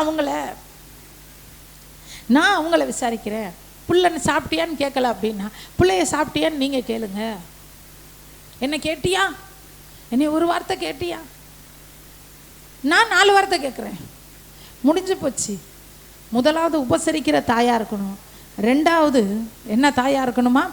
திருப்தி உள்ள மனமுடைய தாய். திருப்தி உள்ள மனமுடைய தாய்க்கு பிள்ளைகளாக பிறக்கிறது மிகப்பெரிய ஆசீர்வாதம். திருப்தி இல்லாத தாய்க்கு பிள்ளைகளாக பிறந்து அந்த தாயோட வாழ்க்கை நடத்துறது மிகப்பெரிய கொடுமை. என்ன இருந்தாலும் அந்த தாய் ஒரு குறைய தான் சொல்லுவோம். ஆமாப்போ என்னத்தை, ஆமாப்போ என்னத்தை, ஆமாப்போ அப்படியே ஆமாப்போ ஆமாம் என்னத்தை இப்படியே கேட்டு கேட்டு பழகும்போது அந்த பிள்ளைய அதே மாதிரி சொல்லும். நான் பார்த்துருக்கேன், பையனுங்களையும் பார்த்துருக்கேன், பொம்பளை பிள்ளைகளையும் பார்த்துருக்கேன். திருப்தி இல்லாத பிள்ளைகளை பார்த்துருக்கேன். நான் நல்ல துணி போட்டுட்டு போங்க, இந்த பாரு அவங்கெல்லாம் எப்படி போட்டிருக்காங்க. நான் நினைப்பேன், உங்கள் அம்மாவை போய் செக் பண்ணணும். அம்மாவுக்கு திருப்தி இல்லைன்னா பிள்ளைக்கு என்ன இருக்காது? திருப்தி. நல்ல திருப்தியாக இருங்க, சந்தோஷமாக இருங்க. ஒன்றுமே இல்லையா, பரவாயில்ல, ஏசு நமக்கு இருக்கிறார், எல்லாவற்றையும் சந்திக்க அவரால் முடியும். இந்த அம்மா அப்படி தான் இருந்துச்சு. பிள்ளை இல்லைங்க, இவ்வளோ நாள் வராரே போகிறாரு, அவருக்கு ஒரு ஜெப குறிப்பு எழுதி கொடுத்துருக்கணுமா கொடுத்துருக்க கூடாதா? நீங்கள் சொல்லுங்கள். இவ்வளோ நாள் வராருல்ல, வராரு, தங்குறாரு, நல்லா சாப்பிட்றாரு, 2 நாளாக 3 நாளாக இங்கே இருந்துட்டு அங்கங்கே ஊழியத்துக்கெலாம் போகிறாரு, போயிடுறாரு, ஆசீர்வச்சிட்டு போயிடுறாரு. இந்த கர்த்தர் பாருங்களேன், அவருக்கு அங்கே ராஜா வந்து அங்கே வீட்டுக்குள்ளே பேசுகிறது இவர் காதில் ஏறுதான். இவரை இப்படி கவனிக்கிறவங்களுக்கு புள்ள இல்லைன்றது காதில் அவருக்கு தெரியலை பாருங்க. அதான் இயேசு, அதான் உண்மையான ஊழியம்னா அதான். ஊழியக்காரவங்களுக்கு A to Z எல்லாமே தெரியாது. ஒரு சிலர் ரொம்ப சோகமாக இருப்பாங்க, நம்ம அவங்கள்ட்ட போய் சந்தோஷமாக பேசிக்கிட்டு இருப்போம். அவங்க என்ன மாதிரி சோகத்தில் இருக்காங்கன்னு நமக்கு தெரியாது. ஒரு சிலர் பயங்கர சந்தோஷத்தில் இருப்பாங்க, அன்றைக்கி நம்ம போய் உம்முன்னு உட்காந்துட்டு இருப்போம். எல்லாமே ஊழியக்காரங்களுக்கு தெரியாது. எல்லாமே ஊழியக்காரங்களுக்கு தெரியும்னு நீங்கள் யாரையாவது பற்றி நினச்சிங்கன்னா உங்களை விட ஏமாளி வேறு யாரும் இல்லை. அல்லேலூயா. இவர் கேட்குறாரு, கேயாசியை கூப்பிட்றாரு, சகல விதமான சலக்கரணையோடு நம்மளை விசாரிக்கிறாங்களே, அவங்களுக்கு என்ன செய்யணும்னு கேட்குறாரு. எங்களை விசாரித்து வருகிறாய, உனக்கு நான் என்ன செய்ய வேண்டும்? ராஜாவினிடத்திலாவது சேனாதிபதியிடத்திலாவது உனக்காக பேச வேண்டிய காரியம் உண்டோ என்று அவளை கேள். விரக்தி என்ன செய்யக்கூடாது? உபசரிக்கிற மனநிலை இருக்கணும். ரெண்டாவது, திருப்தி அடைந்த மனநிலை இருக்கணும். நிறைவை பார்க்கிற கண் இருக்கணும். இவர் பரிசுத்தவான் என்று காண்கிறேன். வேற யாராவது இருந்து அந்த இடத்துல சொல்லுவாங்க, எலிசாவா மொட்டை தலையா ஏறிப்போ அப்படின்னு சொன்னதுக்காக பிள்ளைங்களை சபிச்ச ஆளுங்க அந்த ஆளு. லேசுப்பட்ட ஆளுங்க இல்லைங்க. அந்த ஆளெல்லாம் வீட்டுக்குள்ளேயே விடக்கூடாதுங்க. உங்களுக்கு தெரியுமா, இப்போ எலிசா விஜயாம்மா வீட்டில் தங்கியிருக்காருன்னு வச்சுக்கோங்க. நான் உடனே ஃபோன் அடிப்பேன், அம்மா எலிசான்னு ஒரு ஆள் உங்கள் வீட்டில் தான் தங்கியிருக்காரு. ஆமாம், அவரை முதல்ல வீட்டை விட்டு வெளியே அனுப்புங்க. அவர் சபிக்கிறவர், அவர் சபிச்சார், அவர் அப்படி பண்ணார், அவர் இப்படி பண்ணார், ஹெட்மேட்டு பிடிச்சவர். அங்கிட்டு அவரை சபிச்சார், இங்கிட்டு யாரை சபிச்சார்? கேயாசியாவை சபிச்சு விட்டார் ஒரு கட்டத்தில். எதையுமே பார்க்கல. அவங்க பரிசுத்தவான் என்று காண்கிறேன். அதனால தான் பிள்ளை உயிர்ப்பிக்கப்பட்டது. அல்லேலூயா, அல்லேலூயா. அடுத்தது பார்க்குறோம், எனக்கு என்ன இல்லைன்றதை அந்த அம்மா பார்க்கவே இல்லை. எனக்கு என்ன இல்லை, எனக்கு இப்போ என்ன வேணும், அதையும் அது பார்க்கல. தன்னால் முடிஞ்ச வரைக்கும் தன்னை சுற்றி இருக்கிறவங்க சந்தோஷமாக இருக்கணும்னு நினச்சிச்சு. சுற்றி இருக்கிறவங்க சந்தோஷமாக இருக்கணும். என்ன இல்லை, அது இல்லை, இது இல்லை. ஒரு ஒரு வாலிப பிள்ளையை பற்றி ஒருத்தவங்க சொன்னாங்க, அந்த பிள்ளை ரொம்ப டிப்ரெஷனில் இருக்குதான் அப்படின்னாங்க. அப்படியா, ஏன் அப்படின்னு கேட்டப்ப, அந்த பிள்ளை அவங்க அப்பா அம்மா 2 பேருமே புரிஞ்சுக்கவே மாட்டாங்க. நான் சொன்னேன், 1 நம்பர் ஃபோர்ஜரி அந்த பிள்ளையை முதல் அடித்து துரத்துங்கண்ணே. அது கூட பேச்சுவார்த்தையை வச்சுக்க. எந்த பிள்ளை பெற்று வளர்த்த தாய் தகப்பன் என் மேலே அன்பா இல்லைன்னு சொல்லுதோ அந்த பிள்ளை இயேசுவை நேசிக்கிற பிள்ளை அல்ல. எங்கள் அப்பா அம்மா என்னை நேசிக்கவே இல்லை, எங்கள் அப்பா அம்மா என்னை புரிஞ்சுக்க. 2 பேரில் யாருக்கிட்ட ரொம்ப அஃபெக்ஷனாக இருக்காங்களோ அவங்க புரிஞ்சுக்குவாங்க. 2 பேரையுமே குறை சொல்லுது அந்த பிள்ளை. அம்மா சரியில்லை, அப்பா சரியில்லை, அம்மா சரியில்லை, அப்பா சரியில்லை, அம்மா சரியில்லை, அப்பா சரியில்லைன்னு இப்படியே 4 பேர்கிட்ட சொல்லி அந்த 4ல் ஒரு பையன் அதை லவ் பண்ணி வேறு மாதிரி ஆயிடுச்சு. அதனால் தயவுசெய்து சொல்கிறேன், பொம்பளை பிள்ளைங்களோ ஆம்பளை பிள்ளைங்களையோ, என் வாழ்க்கையில் எனக்கு தாய் தப்ப சரியில்லை, எனக்கு சரியில்லைன்னு உங்ககிட்ட யாராவது பேசுனாங்கன்னா அவங்கள விட்டு தள்ளி வந்துடுங்க. இந்த அம்மா சொல்லுது, என் ஜனத்தின் நடுவே நான் சுகமாய் குடியிருக்கிறேன், நான் நல்லா இருக்கிறேன், எனக்கு எந்த குறையும் இல்லைங்குது. மற்றவங்களுக்கு சந்தோஷத்தை கொடுக்குறவங்களா தான் அந்த அம்மா என்ன செஞ்சு இருந்துச்சு. கேட்ட உடனேயும் எனக்கு ஒரு புள்ள இல்லை, என்ன நீங்கள் இப்படி அப்படிலாம் சொல்லலை, நான் சுகமாக குடியிருக்கேன். அதுக்கப்புறம் அவர் கேயாசி தான் சொல்கிறாரு, என்ன சொல்கிறாரு, அவளுக்கு செய்ய வேண்டியது என்ன என்று கேயாசியை அவன் கேட்டான். அப்போ எலிசாவுக்கு தெரிஞ்சிருச்சு இங்கே ஏதோ ஒரு குறை இருக்குன்றது அவருக்கு தெரிஞ்சிருச்சு. தெரிஞ்சிட்டு சொல்கிறாரு, என்ன இந்த அம்மா நல்லா இருக்கேங்குது, ஆனால் எனக்கு மனசு ஆவியில் என்ன இல்லை, ஒரு அமைதி இல்லையே, ஏதோ ஒரு குறை இருக்க மாதிரி தெரியுதே என்னன்னொன்னே அவர் சொல்கிறாரு, அவளுக்கு பிள்ளை இல்லை. அல்லேலூயா. அவளுக்கு பிள்ளை இல்லை, அவள் புருஷனும் பெரிய வயதுள்ளவன். அல்லேலூயா. இந்த சூழ்நிலையில் நம்ம இதுக்கு மேலே போவேன்னு நினைக்கிறேன். கர்த்தருக்கு சித்தமான இதனுடைய தொடர்ச்சியை நம்ம ஓலையூர்லேயும் மாலை ஆராதனையிலையும் பார்க்கலாம். நாம் எப்படி இருக்கிறோம்? உயிர்ப்பித்த பிள்ளையின் தாய். நம்முடைய பிள்ளைகள் உயிர்ப்பிக்கப்பட்டவர்களாக இருக்கணும். நம்முடைய பிள்ளைகள் உயிர்ப்பிக்கப்படணும்னா நாம் யாரால தெரியுமா உபசரிக்க முடியும்? யாரால தெரியுமா உபசரிக்க முடியும்? சந்தோஷமுள்ள மனநிலைமை இருந்தால் தான் உபசரிக்க முடியும். எப்பயுமே எப்படி இருக்கணுமா? சந்தோஷமாக இருங்கள், சந்தோஷமாக இருங்கள் என்று மறுபடியும் சொல்கிறவர் யார் தெரியுமா? ஏசி ரூமில் படுத்துக்கிட்டு சொல்லலை, சிறைச்சாலையில் இருந்துட்டு சொல்கிறாரு சந்தோஷமாக இருங்கப்பான்றாரு. நாம் சிறைச்சாலையில் இருந்தால் என்ன சொல்லுவோம்? நாம் சிறைச்சாலையில் இந்த பாரேன் இதுங்களுக்கெல்லாம் ஊழியம் செய்கிறோன்ட்டு தானே நம்ம சிறைச்சாலைக்கு வந்திருக்கோம். அந்த லீ மாஸ்டர் ஒரு ஃபோன் பண்ணி கேட்டாங்களா எப்படி இருக்குன்னு? வந்து நம்மளை பார்த்தாங்களா? நம்மளை யாருமே விசாரிக்கலை, நம்மளை யாரும். ஆனால் அவர் சிறைச்சாலையில் இருந்துட்டு அடுத்தவங்களுக்கு சொல்கிறார் சந்தோஷமாக இருங்கள். அல்லேலூயா. தாய்மார்கள் தினத்தில் தாய் சந்தோஷமாக இருக்கணும். யார் சந்தோஷமாக இருக்கணும்? தாய் சந்தோஷமாக இருக்கணும். சந்தோஷமுள்ள ஒரு தாய் ஒரு வீட்டுக்குள்ளே இருந்தால் ஒரு பெரிய சொத்தே இருக்கிற மாதிரி அர்த்தம். தாய் அப்படியே அழுது வடிஞ்சிட்டே இருக்கக்கூடாது. தாயே அழுந்து வடிச்சிட்டு பிள்ளைங்கள்ட்ட பேசும்போது நான் பார்த்துருக்கேன் ஒரு சில தாய்மார்களை நல்ல ஆரோக்கியமான பேச்சு பேசுவாங்க. பையன் வந்து சொல்லுவான், இல்லைன்னா பிள்ளை வந்து சொல்லுவோம், என்ன போங்க நான் எதிர்பார்த்த குரூப்பே எனக்கு கிடைக்கல. எதிர்பார்த்த குரூப் உனக்கு கிடைக்கலன்னாலும் உனக்கு வேண்டிய ஆசீர்வாதங்களெல்லாம் கர்த்தர் கொடுப்பார். நீ கவலைப்படாத பாப்பா, நீ இது எப்படி திரும்ப அப்படியே திருப்பிடுறது. போச்சா அவ்வளோதான். யார் சொல்கிறது? அம்மா. போச்சா? இதுக்கு தான் அப்பயே சொன்னேன், இதுக்கு தான் அப்பயே சொன்னேன் அந்த பிள்ளை கூட சேராதான்னு சொன்னேன், கேட்டியா? அப்போ இப்போ இதுக்கு தான் அப்பவே சொன்னேன் நீ படிக்க வேணான்னு, கேட்டியா? இதுக்கு தான் அப்போவே சொன்னேன்றது நல்ல விஷயத்துக்கு மட்டும் தான் சொல்லணும். உங்கள் பிள்ளைக்கு ஏதோ ஒரு கெட்டது நடந்ததுக்கப்புறம் இதுக்கு தான் அப்பயே சொன்னேன்னு சொல்லக்கூடாது. அப்போனா கெட்டது நடக்கணும், நீ தான் இப்போ பேசி பேசி பேசி கெட்டது நடக்க வச்சுட்டேன்னு அர்த்தம். பிள்ளை பாஸ் ஆகிட்டு வந்தோன்னே நான் அப்பயே நினச்சேம்மா நீ பாஸ் ஆயிடுவேன்னு. கொஞ்சம் மார்க் எடுத்தோன்னே இதுதான் மார்க்கா, அங்கே பாரு அவன் பாரு அவ்வளோ எடுத்திருக்கான். அதெல்லாம் கிடையாது. மார்க் நம்ம வாழ்க்கையை நிர்ணயிக்கிறது கிடையவே கிடையாது. நமக்கு கடமை படிக்கணும்னு அதனால் படிக்கிறோம். நான் அடிக்கடி சொல்லுவேன், படிக்கிற பிள்ளைங்கள சொல்லுவேன், புக் எடுத்து உட்காந்து படிக்கிறியா? நீ படிக்க வேண்டியது உன் கடமை. உன்னை படிக்க வைக்கிறாங்கல்ல, அதுக்காக நீ படிக்கிற. மார்க்குன்றது யாரை சார்ந்தது?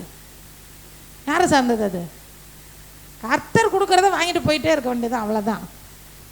நம்ம கொடுக்குற காணிக்கைகளை விட அவர் நம்மளை ரொம்ப மதிக்கணும்னா தனி ஜெபம் அவருக்கு ரொம்ப பிடிக்கும். தனி ஜெபத்தை என்ன செய்கிறோம்?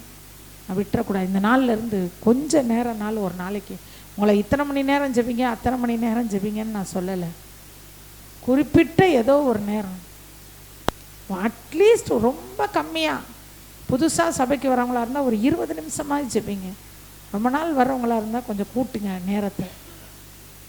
அந்த ஜெபத்தை ஆண்டவர் மதிப்பார். நான் ஜெபத்தை கேட்பாருன்னு சொல்லலை, அற்புதம் செய்வார்னு சொல்லலை. அப்படி தனி ஜெபம் ஒரு விசுவாசி பண்ணும்போது ஆண்டவர் அவங்கள கனம் பண்ணுவார், ஹானர் பண்ணுவார். அல்லேலூயா. அவருக்கு அது ரொம்ப ரொம்ப பிடிக்கும். அதனால் ஒரு அறை வீடு என்பது ரொம்ப முக்கியம். தனி ஜெபத்தின் அனுபவம் சுனேமியாளுக்கு இருந்துச்சு. அதனால தான் அந்த அம்மாவுடைய இருதயம் அப்படி ஃபுல்லாக நிரம்பி இருந்துச்சு.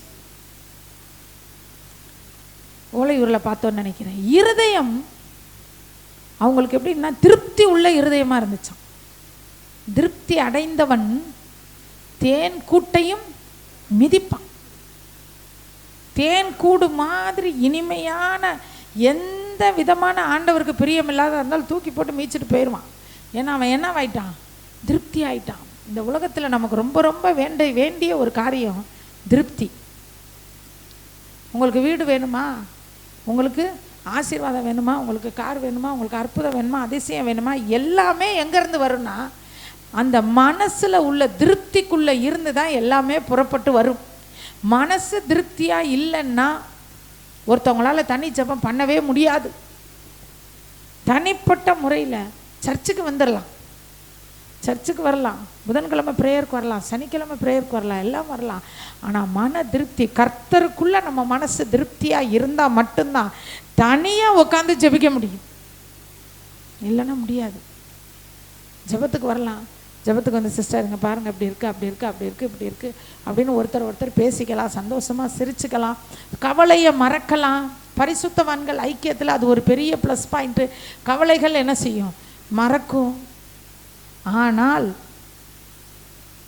எல்லா ஆசீர்வாதத்துக்கும் ஊற்று எங்கே இருக்குன்னா தனி ஜெபத்தில் தான் இருக்குது. தனி ஜெபம் கொஞ்சம் நேரம்னாலும் அவர்கிட்ட பேசி பழகணும். அவர்கிட்ட பேசுங்க. அவர்கிட்ட பேசுனீங்கன்னா அங்கேருந்து தான் எல்லாமே, எல்லா நன்மைகளுமே ஆரம்பிக்கும். தனியாக பேச தெரியாத கிறிஸ்தவங்களாம் நம்ம இருக்கக்கூடாது. நான் 52 வாரமும் சர்ச்சுக்கு போனேன், நான் அந்த கூட்டத்துக்கு போனேன், நான் இந்த கூட்டத்துக்கு போனேன். காலையில் நீங்கள் உட்காந்து கொஞ்சம் நேரம் பேசுனீங்களா? ஜெபிச்சேன்றதை விட கொஞ்சம் நேரம் பேசுனீங்களா? அதுக்கு கூட நேரம் இல்லை அப்படின்னா அப்போனா அவருக்கு எப்படி நேரம் இருக்கும்? முழு உலகத்தையும் உண்டாக்கி உலகத்தையே பார்த்துக்கிட்டு இருக்கிறவர், சர்வ சிருஷ்டிகர், அவருக்கு எப்படி உங்கள்கிட்ட பேசுகிறதுக்கு நேரம் இருக்கும்? அவர் எப்படி நீங்கள் படிக்கும்போது உங்கள்கிட்ட பேசுவார், பைபிள் வாசிக்கும் போது நீங்கள் கூப்பிட்டா எப்படி அவர் வருவார்? உங்களுக்கு நேரம் இல்லைன்றப்ப ஏன் இல்லை நேரம்? நேற்று சூசன் வெஸ்லியை குறித்து நான் படிச்சுக்கிட்டு இருந்தேன். அவங்க பார்த்தீங்கன்னா அத்தனை பிள்ளைங்க ஒரு ராத்திரியில் அவங்க ஜெபிக்க ஆரம்பித்தாங்கன்னா காலையில் கடைசி பிள்ளைக்கு ஜெபிச்சு முடிக்கும்போது விடிஞ்சிருமா. அவங்க பிள்ளைங்கள்லாம் பார்த்தீங்கன்னா ஜான் வெஸ்லி உலகத்தையே கலக்கினவர், அவரை பெற்றவங்க. அவங்களுக்கெல்லாம் நேரம் இருக்குல்ல தண்ணி ஜெபம் பண்ண. நமக்கு ஏன் நேரம் இல்லை? இன்றைக்கு ஒரு தீர்மானம் எடுக்கணும். காலையில் பார்த்தோம், சூனேமியால் எழுந்து, சூனேமியால் என்ன செஞ்சாங்க? எழுந்தாங்க. எந்திரிக்கணும், தூசியை உதறி விட்டு எந்திரிக்கணும். எதுலேருந்து? பலவீனத்திலேருந்து எந்திரிக்கணும், கவலையிலிருந்து எந்திரிக்கணும். எலும்பணும் நம்ம முடிவு செஞ்சாதான் எழும்ப முடியும். இல்லைன்னா பிசாசு அப்படியே அமுக்கி போட்டுருவான். ஆண்டவரே என்னை எழுப்புங்க ஆண்டவரே. அதுக்கு முதல் காரணமாக என்ன இருக்குது? தண்ணி ஜெபம். தண்ணி ஜெபம் யார் பண்ண முடியும்னா மனசளவில் திருப்தி உள்ளவங்க தான் தண்ணி ஜெபம் என்ன செய்ய முடியும்? பண்ண முடியும். மனம் எதில் நிரப்பப்பட்டிருக்கிறது? கையில் காசு இல்லை ஆனால் மனசில் ஐஸ்வர்யம் இருக்குது. குடும்பத்தில் போராட்டம் ஆனால் மனசில் சமாதானம் இருக்குது. சரீரத்தில் வியாதி ஆனால் மனசில் சுகம், பலன், ஆரோக்கியம். இப்படி நிரம்பி இருந்தால் தான் கர்த்தர் சமூகத்துக்கு போக முடியும். போய் நின்று தனி ஜெபம் என்ன செய்ய முடியும்? பண்ண முடியும். முதலாவது அறை வீட்டை கட்டி, ரெண்டாவது அதில் ஒரு கட்டிலை வைத்தார்கள். கட்டில் ஏற்கனவே ஒரு தடவை இந்த மெசேஜ் நம்ம சர்ச்சில் வச்சுருக்கோன்னு நான் நினைக்கிறேன். கட்டில் அப்படின்றது ஒரு ரெஸ்ட், இளைப்பாறுதல். ஒருத்தவங்க படுத்து தூங்குறாங்கன்னா அவங்க மனசு எப்படி இருக்கும்? எல்லா கவலையும் மறந்து நிம்மதியாக தூங்குவாங்க. மற்றவர்களுக்கு இளைப்பாறுதலை கொடுக்குறவங்களா நம்ம இருக்கணும். மற்றவங்கள டென்ஷன் படுத்துகிறவங்களாம் நம்ம இருக்கக்கூடாது. மற்றவங்களுக்கு என்ன கொடுக்கணுமா? இளைப்பாறுதலை. இன்னைக்கு காலையில் பார்த்தோம், உபசரிக்கிறவர்களாய் நாம் இருக்கணும். மற்றவர்களுடைய குறையை பார்க்காம நிறைவை பார்க்கிறவர்களாக இருக்கணும். நம்முடைய வாழ்க்கையிலே உள்ள குறைகளை பார்க்காம இயேசுவை பார்க்கிறவர்களாக நம்ம இருக்கணும்னு நிறைய காரியத்தை பார்த்தோம். இப்போ பார்க்குறோம், மற்றவர்களுக்கு இளைப்பாறுதலை கொடுக்குறவங்களாக நாம் இருக்கணும். அல்லேலூயா. அவங்க கட்டில் என்ன செய்கிறாங்க? அவருக்கு வைக்கிறாங்க. அந்த கட்டில்ன்றது எதை குறிக்குது? நான் நிம்மதியாக படுத்து தூங்குறது. மற்றவங்களுடைய தூக்கத்தை நம்ம கெடுக்கக்கூடாது. மற்றவங்க தூக்கத்தை கெடுக்கக்கூடாது. மற்றவங்க மனசு கஷ்டப்படுற மாதிரி பேசக்கூடாது. அதுலேயும் சிறியவர்கள் பெரியவர்களுக்கு ரொம்பவுமே என்ன கொடுக்கணும்? மரியாதையை கொடுக்கணும். ஒருத்தவங்க மனசை கஷ்டப்படுத்தி அவங்கள அழுக வச்சு நாம் நிம்மதியாக என்ன செய்ய முடியாது? இருக்க முடியாது. நம்முடைய பிள்ளைகள் உயிர்ப்பிக்கப்படணும்னா நம்முடைய வாழ்க்கை அதுக்கு ஒரு சாட்சியாக இருக்கணும். நாம் மற்றவங்கள என்ன செய்யக்கூடாது? கஷ்டப்படுத்துகிறவங்களா, மற்றவங்கள வெடுக்கு வெடுக்குன்னு பேசுகிற மாதிரி, மூஞ்சில் அடிச்சாப்பில் பேசுகிறது. எனக்கு தான் தெரியும், யார் மேலேயும் கர்த்தர் நமக்கு அதிகாரத்தை கொடுக்கல. ஒருத்தர் மேலேயும் நமக்கு அதிகாரத்தை ஆண்டவர் கொடுக்கல. இப்போ டிராவிட் இருக்காப்புலன்னா டிராவிட் மேலே எனக்கு என்ன அதிகாரம்? டிராவிட மூஞ்சில் அடித்த மாதிரி பேசுறதுக்கு எனக்கு யார் உரிமை கொடுத்தது? எனக்கு நான் அப்படி பேசினேன்னா அந்த கட்டில் அப்படிங்கிறத நான் என்ன செய்யலை? பண்ணி வைக்கலை. மற்றவங்களுக்கு என்ன இருந்தாலும் நல்ல வார்த்தைகள், மற்றவர்களுடைய மனசை சுகமாக்குற வார்த்தைகள், ஆறுதலை கொடுக்குற வார்த்தைங்க நம்ம வாயிலிருந்து வரணும். நாம் யோசிப்போம், எந்தெந்த ஒரு சிலர்கிட்ட எப்படி நம்ம நடந்துக்கிறோம் அப்படின்றத பார்ப்போம். மூஞ்சில் அடிச்சாப்புல போ, வேலையை பார்த்துட்டு போ, போதும் போது நிறுத்து, நீ ஒன்றும் பேசாத, வாயை மூடு, அப்படிலாம் நம்ம யாரையும் சொல்கிறோமா? இந்த நாளில் நம்ம ஒப்பு கொடுப்போம். ஆண்டவரே, சூனேமியால் பார்த்து நான் கற்றுக்கணும். ஆண்டவரே, யார் மனசையும் கஷ்டப்படுத்துகிற மாதிரி நான் என்ன செய்யக்கூடாது? பேசக்கூடாது. ஆண்டவரே, அப்படி பேசியிருந்தா இந்த நாளில் நான் என்ன செய்கிறேன்னே ஒப்பு கொடுக்குறேன் ஆண்டவரே. பிள்ளைகள் தப்பு செஞ்சால் கூட கண்டிக்கிறதுக்கு தான் நமக்கு உரிமை இருக்குது. அவங்கள திடனற்று போக பண்ணக்கூடாது. என்ன பண்ணுறது? பிள்ளைங்களோட அப்படியே மனசே இருக்கிற தெம்பெல்லாம் போய் அதுங்க திடனற்று போயிடும். அந்த மாதிரி நம்ம என்ன செஞ்சிடக்கூடாது, பேசி வச்சிடக்கூடாது. அதனால் இந்த நாளில் ரெண்டாவது காரியம், முதல் காரியம் தண்ணி ஜெபம், ரெண்டாவது காரியம் மற்றவர்கள் மனசை புண்படுத்தாத ஒரு பேச்சு நம்ம பேசணும். நல்ல வார்த்தைகள் மருந்துக்கு சமமாய் எழுதப்பட்டிருக்கு. அது எப்படிப்பட்டதா? மருந்து மாதிரி ஏற்ற நேரத்தில் சொல்லப்பட்ட வார்த்தைகள் வெள்ளில் தட்டிலே வைக்கப்பட்ட பொற்பழங்களுக்கு சமானம். ஆண்டவர்கிட்ட கேட்க போகிறோம், ஆண்டவரே மற்றவங்களுடைய நிம்மதியை கெடுக்கிற மாதிரி நான் பேசக்கூடாது ஆண்டவரே. மற்றவங்களோட மனசை கஷ்டப்படுத்துகிற மாதிரி நான் என்ன செய்யக்கூடாது, பேசக்கூடாது. நமக்கு 1000 கஷ்டம் இருக்கலாம், 1000 வேதனைகள் இருக்கலாம். எல்லாருக்கும் யாரை கூப்பிட்டுக்கலங்க, எல்லாருக்கும் ஏதோ ஒரு பிரச்சனை. ஆனால் சொல்கிறவங்க என்ன தெரியுமா சொல்லுவாங்க, என்ன மாதிரிலாம் கிடையாதுன்னு வாங்க. என்ன மாதிரிலாம் கிடையாது அப்படி சொல்லக்கூடாது. என் பிரச்சனை தான் பெருசுன்னு சொல்லக்கூடாது. பிரச்சனையை பெருசாக ஆக்க கூடாது. ரெண்டாவது காரியத்தை பார்த்தோம், யார் மனசையும் ஆண்டவரே நான் புண்படுத்த மாட்டேன் ஆண்டவரே. டக்கு டக்குன்னு மூஞ்சில் அடிச்சாப்பில் யாரையும் நான் என்ன செய்ய மாட்டேன் ஆண்டவரே, பேச மாட்டேன் ஆண்டவரே. ஏன் அப்படி பேசுறதுனால நம்ம பெரிய ஆளாயிருவோமா?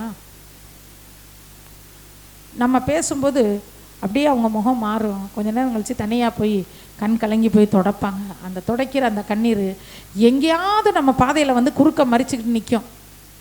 இப்போ நிற்காது, 102 வருஷம் கழிச்சு, இன்னொரு 10 வருஷம் கழிச்சு வந்து நிற்கும். இது தேவையா நமக்கு? நான் பேசுனது கரெக்டுன்னு சொல்லாதீங்க. கரெக்டாக தப்பாக பேசாமல் இருந்துட்டா என்ன? கட்டில் அப்படின்றதை தியானிக்கும் போது ஆண்டவர் நிறைய காரியங்களை எனக்கு கற்றுக் கொடுத்தார். நம்ம பக்கம் பேசுறதுக்கு சகல ரைட்ஸ் இருக்கும்போது கூட நம்ம அமைதியாக போயிட்டா சரியா போயிடும். ஒருத்தவங்க தப்பே பண்ணியிருந்தாலும் நான் பிடிச்சி நான் கூப்பிட்டு கேட்காம விட மாட்டேன். வா இவா நீ ஏன் சொன்ன, எதுக்கு சொன்ன, எப்படி சொன்ன, கேட்காதீங்க, விட்டுருங்க. ஆமாம் சொன்னாங்க, விட்டுருங்க. பலம் உள்ளவங்களால தான் அப்படி விட்டுட்டு கடந்து போக முடியும். பலவீனம் உள்ளவங்க பிடிச்சி நிப்பாட்டி சண்டை போடுவாங்க. அதிலே தெரிஞ்சுக்கலாம் யார் வலிமை உள்ளவர்கள், யார் திடனற்றவர்கள். பலம் உள்ளவர்கள் பரவாயில்ல போ அப்படின்னு பேச்சை குறைச்சிட்டு போயிடுவாங்க. பலம் இல்லாதவங்க தான் நான் கேட்காம இருக்க மாட்டேன், என்னால் முடியாது, நான் கேட்டு தான் தெரிவேன். நீ வா, நீ பார்த்தியா, நீ பேசுனியா, யார்கிட்ட சொன்ன, எங்கே சொன்ன, நிரூபிச்சு காட்டு, அதை பண்ணு இதை பண்ணு. இவர்கள் இளைப்பாறுதலுக்கு குறிக்கப்பட்டவர்கள் அல்ல.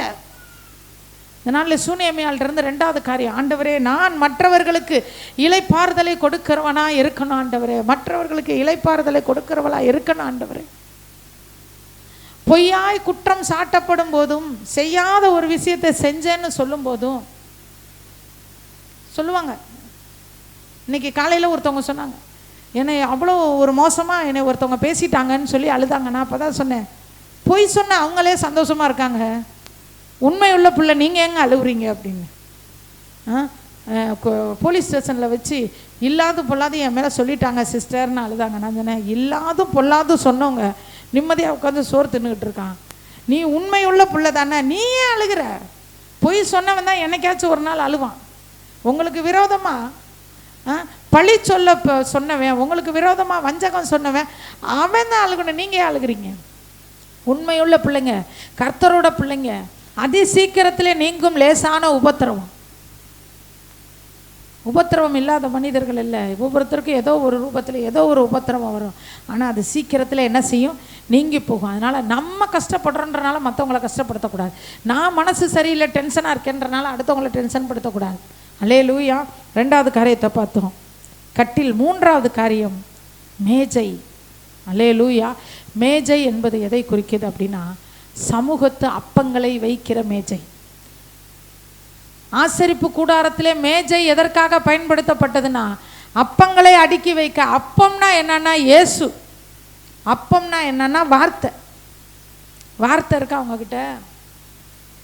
வார்த்தை எவ்வளோ இருக்குது? இன்றைக்கி எவ்வளோ பைபிள் படித்தோம், இன்றைக்கி என்ன வார்த்தையை ஆண்டவர்கிட்ட இருந்து வாங்கணும். ஒரு நாளைக்கு 500 ரூபா சம்பாதிக்கிறோமா, 1000 ரூபா சம்பாதிக்கிறோமா, 2000 ரூபா சம்பாதிக்கிறோமா, 5000 ரூபா சம்பாதிக்கிறோமான்றது முக்கியம் இல்லை. ஒவ்வொரு நாளும் ஒரு வார்த்தையை கர்த்தரிடத்திலிருந்து பெற்றுக்கொள்ள நமக்கு நேரம் இருக்கா இல்லையா? நேரம் இல்லை. சொல்லப்போனால் என்ன இல்லை, நேரம் இல்லை. இன்றைக்கி நம்ம வேத வாசிப்பு திட்டம் வச்சுருக்கோம். அதில் இத்தனை அதிகாரம், 7 அதிகாரம் படிக்கிறோம். ஒரு நாளைக்கு 6 அதிகாரம் படிக்கிறோம். ரொம்ப பெரிய அதிகாரமாக இருந்தால் 5 அதிகாரம் படிக்கிறோம். அதோடு இல்லை, அதுக்கு இடையில் ஆண்டவர் நம்மக்கிட்ட பேசணும். பேசலைன்னா தொடர்ந்து படிச்சுக்கிட்டே இருக்கணும். எப்போ அவர் வார்த்தை வருதோ அது வரைக்கும் என்ன செய்யணும்? படிங்க, பைபிள் வாசிங்க. மேஜை, அல்லேலூயா. ஒரு தேவனுடைய மனுஷனுக்கு தேவை ஒரு அறை வீடு, ஒரு கட்டில். அதுக்கப்புறம் அறை வீடுன்றது தனி ஜபம், கட்டில்ன்றது மற்றவங்களை கஷ்டப்படுத்தாத ஒரு வாழ்க்கை. 3வது தேவனுடைய வார்த்தை. பைபிள் படிங்க. பைபிள் படிக்கலைன்னா என்னங்க அது? மேஜை இருக்கா உங்கள் வீட்டில்? மேஜை இருக்கா? பைபிள் டெய்லி படிக்கிறீங்களா? சேர்த்து வச்செல்லாம் படிக்கக்கூடாது. சேர்த்து வச்சு படிக்கக்கூடாது. நான் 3 நாள் பைபிள் படிக்கல, 4ஆம் நாள் சேர்த்து வச்சு படிக்கிறேன். 3 நாள் சாப்பிடாம 4ஆம் நாள் சேர்த்து வச்சு அத்தனை சோறையும் சேர்த்து சாப்பிடுங்க, உங்கள் வயிறு எப்படி இருக்குன்னு பார்ப்போம். 3 நாள் சாப்பாட்டையும் சேர்த்து 4ஆம் நாள் சாப்பிட முடியுமா? வேதம் வாசிக்காத கிறிஸ்தவங்க ஒரு கிறிஸ்தவங்களா? வேத வசனம் தானே நமக்கு ஜீவன். வசனத்தில் தானே உயிர் இருக்குது. வசனத்தை வாசிக்கணுமா இல்லையா? வாழ்க்கையில் துன்பம் இருக்கும், துயரம் இருக்கும், கஷ்டம் இருக்கும். இந்த அம்மாவுக்கு இல்லாததா? இதுக்கு பார்த்தீங்கன்னா பாஸ்டர் வந்துட்டு போகிறாரு. மாடியில் வீடெல்லாம் கட்டி வச்சாச்சு பாஸ்டருக்கு. அங்கே வந்து அவர் சாப்பிட்டு நல்லா தூங்குறாரு.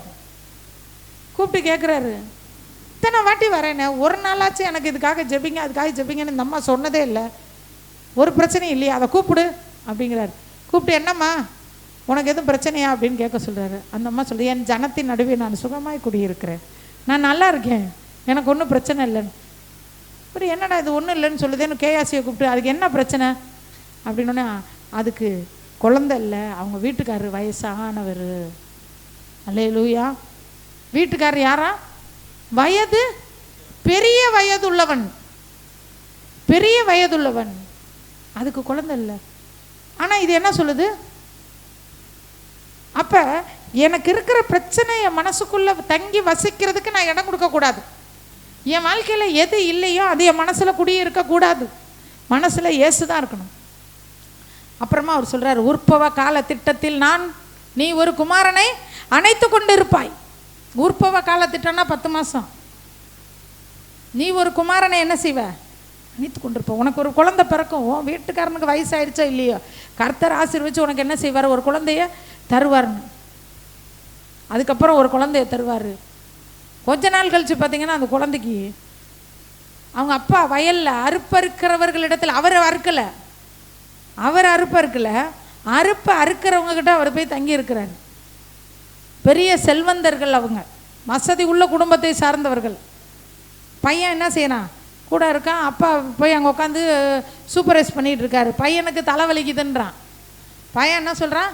தலை நோகிறதுன்றான். இப்போ வயசானதுக்கப்புறம் பிள்ளையே இல்லாமல் ஆண்டவர் கொடுத்த பிள்ளை அதுக்கு தலை வலிக்குதுன்னா அந்த தகப்பன் எப்படி தூக்கிட்டு ஓடியாந்துருக்கணும்? எப்படி ஓடி வந்திருக்கணும்? இல்லை, அச்சிச்சோ தலை வலிக்குதா, வாடா சாமி, வாடா ராஜா, என்னாச்சு, திருன்னு தூக்கிக்கிட்டு எங்கே ஓடி இருக்கணும்? அவர் என்ன செய்கிறார்? வேலை செய்கிறவனை கூப்பிட்டு, இவனை கொண்டு போய் அவங்க அம்மாட்ட விடு, இவனை கொண்டு போய் அவங்க அம்மாட்ட விடு, தலை வலிக்குதுன்ற. நம்மளா இருந்தால் அந்த வீட்டுக்காரர் நமக்கு கிடச்சிருந்தா, இவெல்லாம் ஒரு ஆம்பளையா, இவெல்லாம் ஒரு புருஷனா, இவனுக்கெல்லாம் கடவுள் பிள்ளைய கொடுத்தாரு. என் பிள்ளை தலை வலிக்குதுன்னா வேலைக்காரன்ட்ட கொடுத்து விட்றான். இவனுக்கு கொண்டு வர முடியாது. என்ன மனுஷன்? ஆனால் அந்த சுனேமியால் பார்த்தீங்கன்னா அப்படி ஒரு பெண்ணு, கர்த்தர் விரும்புகிற ஒரு ஸ்திரீ. அது உடனே கூப்பிட்டு பிள்ளைய மடியில் போட்டு வச்சுக்க, பிள்ளை செத்து போயிடுது. பிள்ளை என்ன செய்யுது? இறந்து போயிடுது. அப்போ இது என்ன பண்ணுது? இது ஒரு வேலைக்காரனை அனுப்புது. எங்கே அனுப்புது? வீட்டுக்கார்ட்ட. வேற ஒரு பெண்களாக இருந்தால் என்ன செய்வாங்க? வேலைக்காரன்ட்டே அழுது ஆர்ப்பாட்டம் பண்ணியிருப்பாங்க. இங்கே பாரு, ஓனர்லாம் எஜமான்லாம் ஒரு மனுஷனா, என் பிள்ளை தலைவலிக்குதுன்னு பிள்ளைய அனுப்பி விட்டான், அவனுக்கு என்ன பண்ணிச்சோ ஏது பண்ணிச்சோ தெரியலை, என் பிள்ளை செத்து போச்சு. அது ஒன்றும் சொல்ல, நேராக போய் எங்கள் வீட்டுக்கார்ட்ட போய் என்ன சொல்லுது? 4வது அதிகாரம்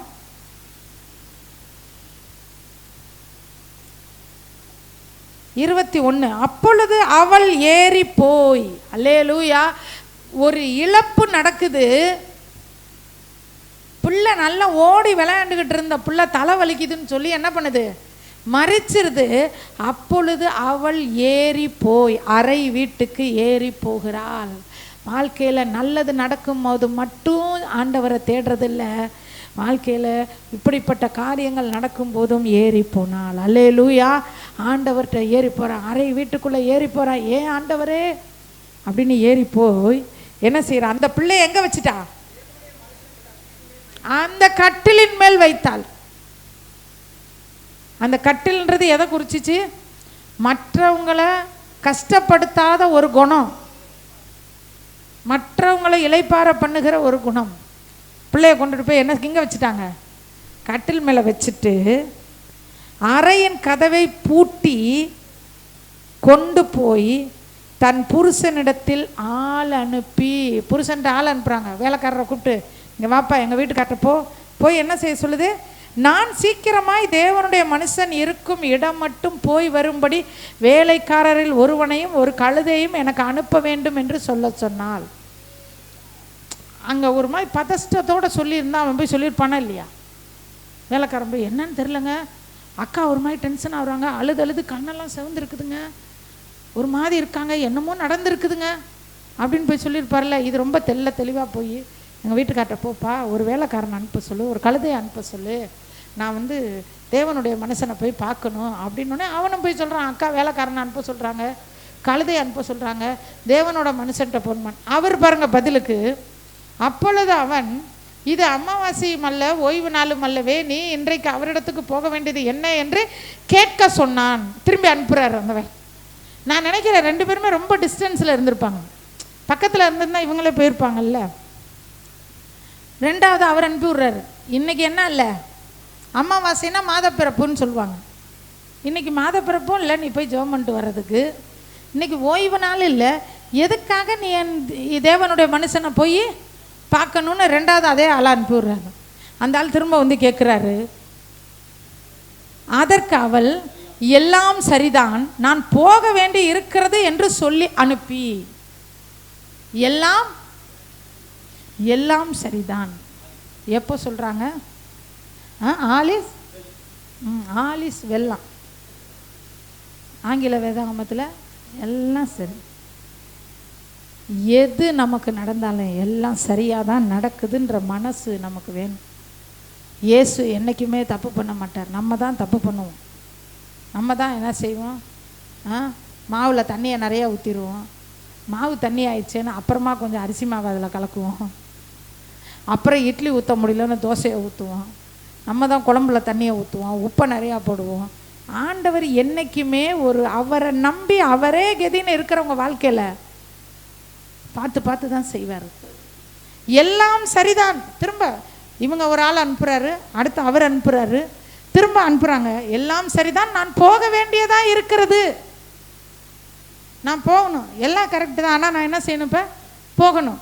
உடனே இவர் சொல்கிறாரு, கழுதையின் மேல் சேணம் வைத்து அனுப்பி விட்டாரு. ஏறி வேலைக்காரனை நோக்கி, இதை ஓட்டி கொண்டு போ, நான் உனக்கு சொன்னால் வழிய போகிற வழியில் எங்கும் ஓட்டத்தை நிறுத்தாதே. ஆண்டவர் சொல்றாரு, எங்கேயும் ஓட்டத்தை நிறுத்திடாத, உன் கூட யார் வந்தாலும் சரி, உன் கூட யார் வரலன்னாலும் சரி, ஓட்டத்தை மட்டும் நிறுத்திடாத, போய்கிட்டே இரு. கர்த்தருக்கு அடுத்த ஓட்டம், கர்த்தரோடு இருக்கிற ஓட்டத்தை என்ன செஞ்சிடக்கூடாது, நிறுத்திடக்கூடாது. பரலோகத்தை நோக்கி போய்கிட்டு இருக்கோம், நல்ல போராட்டத்தை போராடினேன். ஓட்டத்தில் என்ன செய்யணும், நம்ம தீவிரமாக ஓட கடவுளும். நம்ம ஓட்டத்தை எதுவுமே தடுக்கக்கூடாது. காலையில் சொன்ன மாதிரி ஒரு திடீர்னு ஒரு செலவு அப்படின்னா அப்படியே செலவு வந்துருச்சுன்னு சொல்லிட்டு அப்படியே இருதயமே வலிக்கக்கூடாது. எதுவாக இருந்தாலும் சரி, கர்த்தர் இருக்கார், பார்த்துக்குவார், போ. ஆண்டவர் அந்த செலவை அவர் ஈடு கட்டுவார். இது இல்லை, அது இல்லை, அது இல்லை, இது இல்லை, அதெல்லாம் எதுவுமே இல்லை. இயேசு இருக்கிறார், இருக்கிறவராகவே அவர் இருக்கிறார். எல்லாம் சரிதான் சொல்லிட்டு ஓட்டத்தை நிறுத்தாதே. அப்போ ஒரு வேலைக்காரன் கூட போகிற வேலைக்காரனுக்கு தெரியலை என்ன நடந்திருக்குன்னு. அப்போ எந்த அளவுக்கு நம்ம ஒரு சுய கட்டுப்பாட்டில் இருக்குன்னு பாருங்கள். இன்னும் சொல்லப்போனால் சுய கட்டுப்பாடுன்னு அதை சொல்ல முடியாது, கர்த்தரோடு இருக்கிற உறவு, கர்த்தர்ட்ட அதிகமாக உறவு இருந்துச்சுன்னா ரொம்ப நிதானமாக இருப்போம். ஒன்றுனால ஊன்னு அலப்பற பண்ண மாட்டோம். ஆண்டவர் நம்ம கூட இருக்கிறார். எதையும் மேற்கொள்ள அவர் நமக்கு உதவி செய்வார். எவ்வளவு பெரிய தேவையும் சந்திக்க அவர் நமக்கு உதவி செய்வார். எப்படிப்பட்ட வியாதியாக இருந்தாலும் சுகமாக்க அவர் நமக்கு போதுமானவர். எந்த ஒரு இழப்பாக இருந்தாலும் அந்த இழப்பு எந்த இடத்துல நம்ம இழந்தோமோ அந்த இடத்துல இயேசு வந்து நின்றுவார். அவர் நின்று அவர் நம்மளை சரி கட்டி அவர் நடத்துவார். அவரை பார்ப்போம், அவரை பார்ப்போம். எங்கும் ஓட்டத்தை நிறுத்தாதே. சுனேமியாளுடைய காரியங்களை பாருங்கள் எப்படி இருக்குன்னு. ஓட்டத்தை என்ன செஞ்சிடக்கூடாது, நிறுத்திடக்கூடாது. பாட்டு போய்கிட்டே இருப்போம். இயேசு நம்ம கூட இருக்கார். இயேசு நம்ம கூட வருவார். நாற்காலி அடுத்தது மேஜைக்கு அடுத்து, மேஜைன்றது தேவனுடைய வார்த்தைன்னு பார்த்தோம். மேஜைன்றது தேவனுடைய வார்த்தை. தேவனுடைய வார்த்தையை வாசிக்க முடியலையா, படிக்க முடியலையா, உபவாசம் இருங்க. ஆண்டவரே என்னால் பைபிள் படிக்க முடியல, படித்தா என் மனசுக்குள்ள வார்த்தை போக மாட்டுதுன்னு அதுக்காக வாசிங்க இருங்க. அப்போ தான் வார்த்தை இன்னும் செய்யும் உள்ள போகும். மேஜை, அதுக்கப்புறம் நாற்காலி. அல்லேலூயா. நாற்காலி என்பது, ஆசனம் என்பது அதிகாரத்தை குறிக்கிறது. ஆசனம்ன்றது எதை குறிக்குது, அதிகாரத்தை குறிக்கிறது. பலவான்களை ஆசனங்களிலிருந்து தள்ளுகிறவர். அதிகாரம் இருக்கணும். ஆண்டவருடைய பிள்ளைக்கு என்ன இருக்கணும், அதிகாரம் இருக்கணும். நம்ம மாம்சத்தின் மேலே நமக்கு அதிகாரம் இருக்கணும். சூழ்நிலைகளின் மேலே நமக்கு அதிகாரம் இருக்கணும். அடிமைப்பட்டு நம்ம போகக்கூடாது. நம்ம அடிமை மாதிரி இருக்கக்கூடாது. அதிகாரம் உடையவர்களாக இருக்கணும். நம்மளை சுற்றி இருக்கிற பிரச்சனைகளின் மேல் நம்ம அதிகாரத்தை செலுத்தணும். இயேசுவின் நாமத்தினாலே இந்த சூழ்நிலையை நான் ஆண்டு கொள்ளுகிறேன். ஆண்டவரே, என்ன செய்கிறதுனே தெரியாது, என்ன பண்ணுறேன்னு தெரியாது, என்ன சொல்கிறேன்னு தெரியாது, ஒரு மாதிரி தத்தளிப்பாக இருக்கும். அப்போ இயேசுவின் நாமத்தினாலே இந்த சூழ்நிலையை நான் ஆண்டு கொள்ளுகிறேன். கர்த்தர் கொடுத்த அதிகாரத்தை இந்த சூழ்நிலைகளின் மேலே நான் செலுத்துகிறேன். இந்த பலவீனத்தின் மேலே செலுத்துகிறேன். இந்த தேவையின் மேலே எனக்கு கர்த்தர் கொடுத்திருக்கிற அதிகாரத்தை செலுத்துகிறேன். இதை நான் கட்டுப்படுத்துகிறேன். இந்த பிரச்சனையை நான் கட்டுப்படுத்துகிறேன். இந்த போராட்டத்தை நான் கட்டுப்படுத்துகிறேன். அதிகாரம் உடையவர்களாய் நாம் இருக்கணும். நாற்காலி என்பது அதிகாரத்தையும் ஆளுகையும் குறிக்கிறது. நாம் ஆளுகை செய்கிறவள பூமியை கீழ்ப்படுத்தி அதை ஆண்டு கொள்ளுங்கள்னு கர்த்தர் பூமியை கொடுக்கிறார். பூமியை கீழ்ப்படுத்தணும். பூமிக்குரிய காரியங்களை கீழ்ப்படுத்தணும். உலகத்தின் கிரியைகளை கீழ்ப்படுத்தணும். கர்த்தருக்கு விரோதமாக நம்மளை பாவம் செய்கிற மாதிரி சூழ்நிலை இருக்கா, அந்த உணர்வுகளை, அந்த உணர்ச்சிகளை ஆண்டவரே உமக்கு கீழ்ப்படுத்துகிறேன், எனக்கு நீர் உதவி செய்யும். தாழ்வு மனப்பான்மை இருக்கா, ஆண்டவரே உமக்கு கீழ்ப்படுத்துகிற. பொல்லாதது தாழ்வு மனப்பான்மை. பெருமையும் தாழ்வு மனப்பான்மை அண்ணன் தம்பி. பெருமை உள்ளவங்க எப்படியோ அப்படி தான் தாழ்வு மனப்பான்மை உள்ளவங்களும்.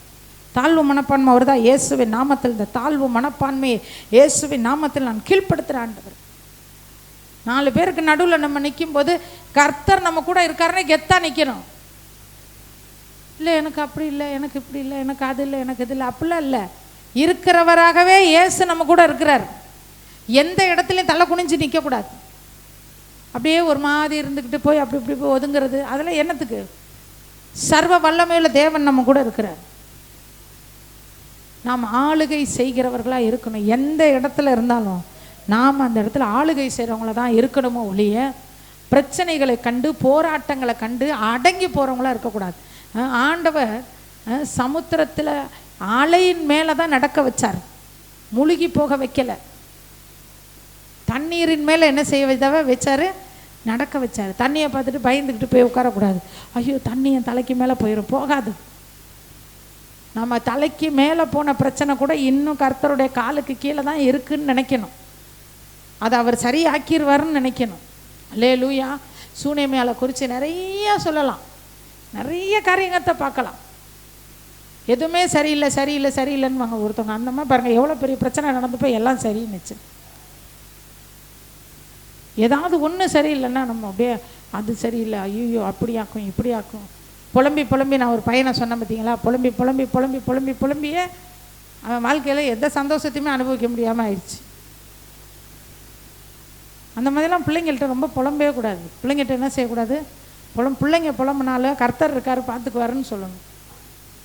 ஆளுகை செய்யணும். எந்த எந்த காரியத்தின் மேலும் இயேசுவின் நாமத்தினாலே கர்த்தர் எனக்கு கொடுத்த அதிகாரத்தை நான் என்ன செய்கிறேன், செலுத்துகிறேன். நாற்காலியையும் அதுக்கடுத்து எதை வைக்கிறாங்களாம், குத்து விளக்கையும். அல்லேலூயா. குத்து விளக்கு. குத்து விளக்குன்னா எதை குறிக்க தெரியுங்களா?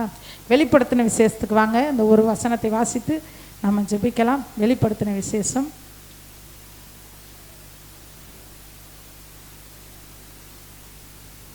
1:20. 7 குத்து விளக்குகளும் 7 சபைகளும். குத்து விளக்கு என்பது சபையை குறிக்கிறது. முதல்ல அறை வீடு, ஜெபம். அதுக்கப்புறம் என்ன பார்த்தோம், கட்டில், மற்றவங்களை கஷ்டப்படுத்தாத ஒரு நல்ல ஆவியின் கனி உள்ள வாழ்க்கை. 3வது மேஜை, வேத வாசிப்பு.